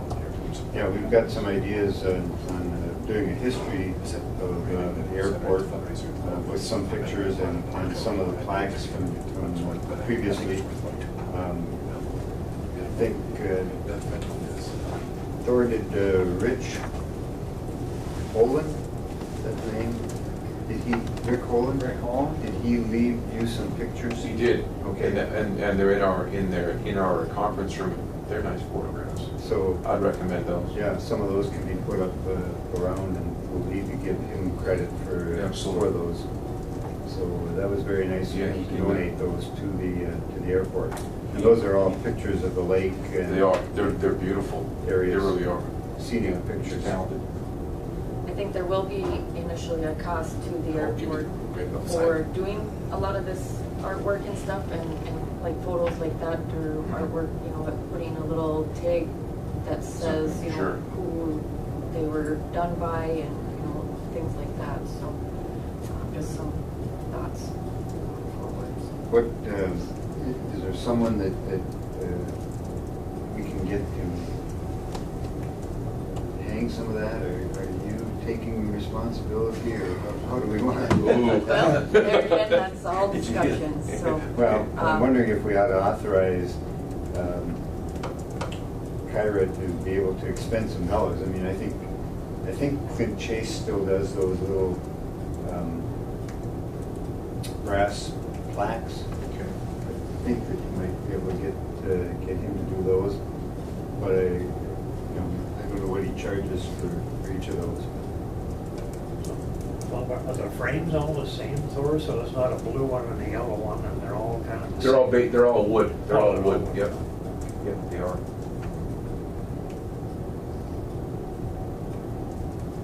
So do we want to authorize it's a couple $100 or something to be able to do that decorating? Start decorating? Sure. That reasonable? Motion by Commissioner McBride to authorize $200 for the secretary to be able to do artwork and finishing in the terminal building. Second by Commissioner Nevenen. Discussion? So would you guys be able to hang with them? Yeah, we can certainly assist, absolutely. Whatever Kara wants, we'll help her with you. We're gonna go chop it down there. Pack of smokes and level. Further discussion? All those in favor of the motion to approve, signify by saying aye. Aye. Those opposed, motion is carried. Off and going on that one, thank you. Further? That was all I got. All right. And Kyra provided a picture of this one that was installed by, the name escapes me, but it was from Fairchild Sign Company in Littleford. Pastor, I can't think of his name right now. McClellan? Greg McClellan, I think it was. That's the one who installed it, so when you walk in the door of the terminal on the north side, the plaque is up there. All right, reports from members. Commissioner Norby? I don't have anything else. Thank you. Commissioner McBride? Just a couple real short. I had a conversation with a lady that flies a lot. And she said through the years she's always driven to Minneapolis, flown out of Minneapolis. She said, but this summer she's been flying out of here, and she said, we need to let people know the advantages of flying with international miles. You may pay a little bit more for a ticket, but the drive down, drive back, hotel rooms, the time it takes, said it is such a treat to fly out of here. So just try to get that word out to people that, you can't drive down the cities and back for $200. So use this airport. And Convenience and. There's still some people that think the commission has a say on rates. Oh yeah, that was an issue too that we brought up. Control. And then one other one was, I've had some inquiries, and I don't know if anybody else has about it. Boy, would we love to have an October junket to Nashville. We didn't fill that thing up so fast, it was scary. But if they want to do it in January, it's not going to work. Well, and right now, the airline wants the airport commission to front the money. Defront the money and guarantee Yeah, full plane. the 150 seats sold. What, they want 50,000? Wasn't that much, was it? It wasn't that much, but it was a significant amount. I want to Would see. they do it on October timeframe? I was thinking it was 15,000, but I could be wrong. They haven't really said when. Initially, we're looking at August. They were looking at August, yeah. Which again is a tough month. September, October would be better. That's all. Thank you. Commissioner Briggs? We got the old welcome sign is hung. Very good. And it looks good up there. Yeah, good. Because it was a big white space. And I've heard a couple of comments already, and people come up, oh, look, icebox of the nation, so they notice that part right away, but it looks good up there, so. Glad that we finally got it up. And then, You and Rick? Rick, I pointed, he did the. Okay. and then talked about TSA, our TSA inspectors here for a few days. Quizzing us, keep an eye on us. He tried yesterday by walking out on the line. So we had to check his credentials, Escort them off. escort him off, Okay. those kind of things. And then Border Patrol is stepping up with their canine unit. The second time they've come through now, and sounds like it might be more on about a monthly basis. We're bringing the canine through and sniffing bags and stuff. Good. It's not an international flight.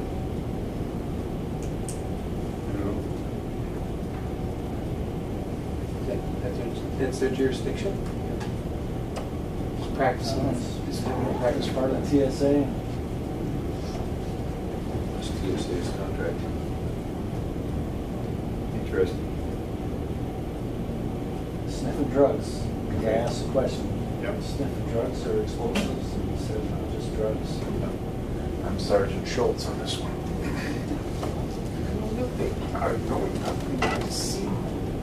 Further. Well, and then I was telling you before the meeting that Holly was in Atlanta last week for a conference, and she mentioned that they had a conversation with the Delta Regional Manager and SkyWest, because she's been harping on both sides, with this, they keep changing the schedule and we keep getting delays and all kinds of stuff. And they're always pointing the finger, well, it's Delta changing the schedule and all, it's SkyWest changing. Well, it came down to the SkyWest issue, and they really put the SkyWest guy on the spot. And basically, the Delta guy says, it's gotta stop. And part of the reason is, it says, because when you got 50 people, that you're screwing up the schedule, and a plane doesn't get out of here, because it happened a couple of weeks ago. I found a screw in a tire, so that grounded the aircraft, so it had to stay overnight. But we got all those people, and this was on a Monday, couldn't find a hotel room. We ended up staying, and went to Canada to stay. And one person didn't have a passport, so they had to pay to drive her to Bemidji to get her out. And basically, the Delta guy told me, this has got to stop. So we'll see what happens with the schedule. Well, and I think that brings forth the question, the SkyWest will be bidding the service now for continued our essential air service program, and so I think we need to be prepared to have some discussions with SkyWest on that. Because it seems to us that whenever they can't find a crew, there's a weather delay somewhere else, they always screw us up, even though there's no reason to have to screw our. They manage to find a way to shift things around where it's late coming here or we don't get one, and those kind of things. It's an And it ends up being an added cost. I mean, if you look at the security, Northland Security, you've seen where those costs are up. It's because they're spending way more time there than they should be. It's an EAS game. Yeah. They're playing. It's interesting on the screw that I found on the tire. They grounded the airplane. It's got to stay overnight because you got to bring a crew up here. And when I checked it in the morning, all they did was take the screw. Yeah, it's true.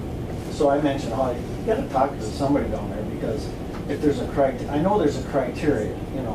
If the screw is only so long, well, you can just take it out and you're good. But why can't we do that? We can take the screw out because it's grounded anyway, and measure it, and if it meets the criteria of what their tech order says, we could just let it go. Yeah. Because it costs them a lot of money by holding that over.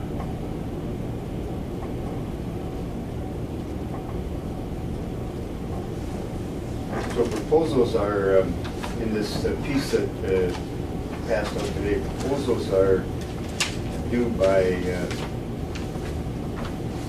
midnight, Tuesday, August 28th. could be curious when we'll find out what they are. Yes.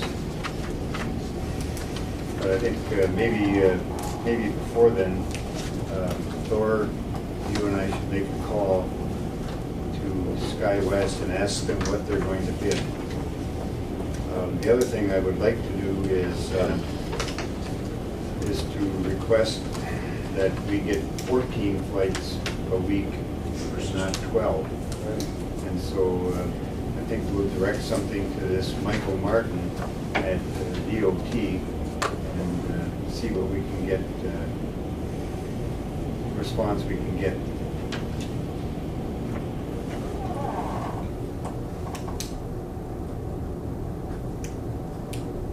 I guess, Mr. Chair, just a question, obviously, SkyWest bids on service to International Falls. You have any contract with point of service to Delta, correct? They are a sub of Delta. SkyWest is a sub of Delta. Yeah, they have an interline agreement. Right. It just seems to me that Delta would get it, just do it. And not cost effective. Big bucks run there. Yeah, we just don't have They don't enough have the passengers to They've got other attract business, them. correct? Oh, absolutely. So, different regional part. And at the end of the day, we make up less than 1/10 of 1%. That's what the decimal point is. It's hard to believe Yep. that's true. It's crazy. And that's all the regional airports. I guess I didn't realize that Delta was pretty much totally out of the regional type of service. Yes, yeah, they're only between the hubs. I think SkyWest is even going to cities of 100,000. Duluth is getting a lot of SkyWest flights. Yeah, Duluth is SkyWest. So, pretty tough for us to expect that we're going to get somebody else. Further, Brian? Nope. Thank you. The other Brian. Yep. Oh, yeah. Just thanks again to the team for all the work put into this. Good luck tomorrow with that important meeting. And Mr. Bryan's point too, I spent some time at Thor's office, and Thor's trying to accommodate these pilots that are having to stay over as fast. We can't find hotel rooms for them. Anyway. And this was like on a Tuesday or Thursday, and it's like, I know there's a lot of construction going on, but boy, really underscores that need for additional inventory of rooms here. Phenomenal shortage this summer for whatever reason. It's phenomenal. Well, yes, during the week. We always knew on the weekends you could not find a room in the community, but right now it's Monday, Tuesday, through the whole week. I've had a number of calls with places, people that have called 9 different places to try to find a room and can't find one. That's what blew me away that night. It was a Monday and there was no rooms at Wilmington Falls. It's like, wow. We brought I want to say it was almost 30 of them on that flight across the border. Yeah. Wow. And then one person over to Michigan, or got a flight from Michigan. We're Like sending 30 of them we brought across. We're sending them to Fort I know the Francis. rendezvous was happy, because I had to coordinate because they didn't know what to do with these SkyWest vouchers. I had to explain to them. Actually, the gal didn't know what to do. She had to call her supervisor, and then I had to talk to her supervisor, trying to walk her through it. They were happy because they had 20 rooms available. Capitola or 2 weeks ago ended up all the way to Duluth. Yeah, it's crazy. That's all I have. Very good. Thank you, Paul. I don't have anything to add other than our special meeting on August the 10th at 8 o'clock and then our regular meeting on August 22nd. And Sun Country comes in September 6th. Or another chunk of this. Okay. Good news. Thank you. Sun Country, September 6th. And to that meeting, you also have had print ads in the newspaper for that second like reference. Very good. Anything further to come before the commission? Thank you all for the good work. Thank you, Bob. Meeting is adjourned.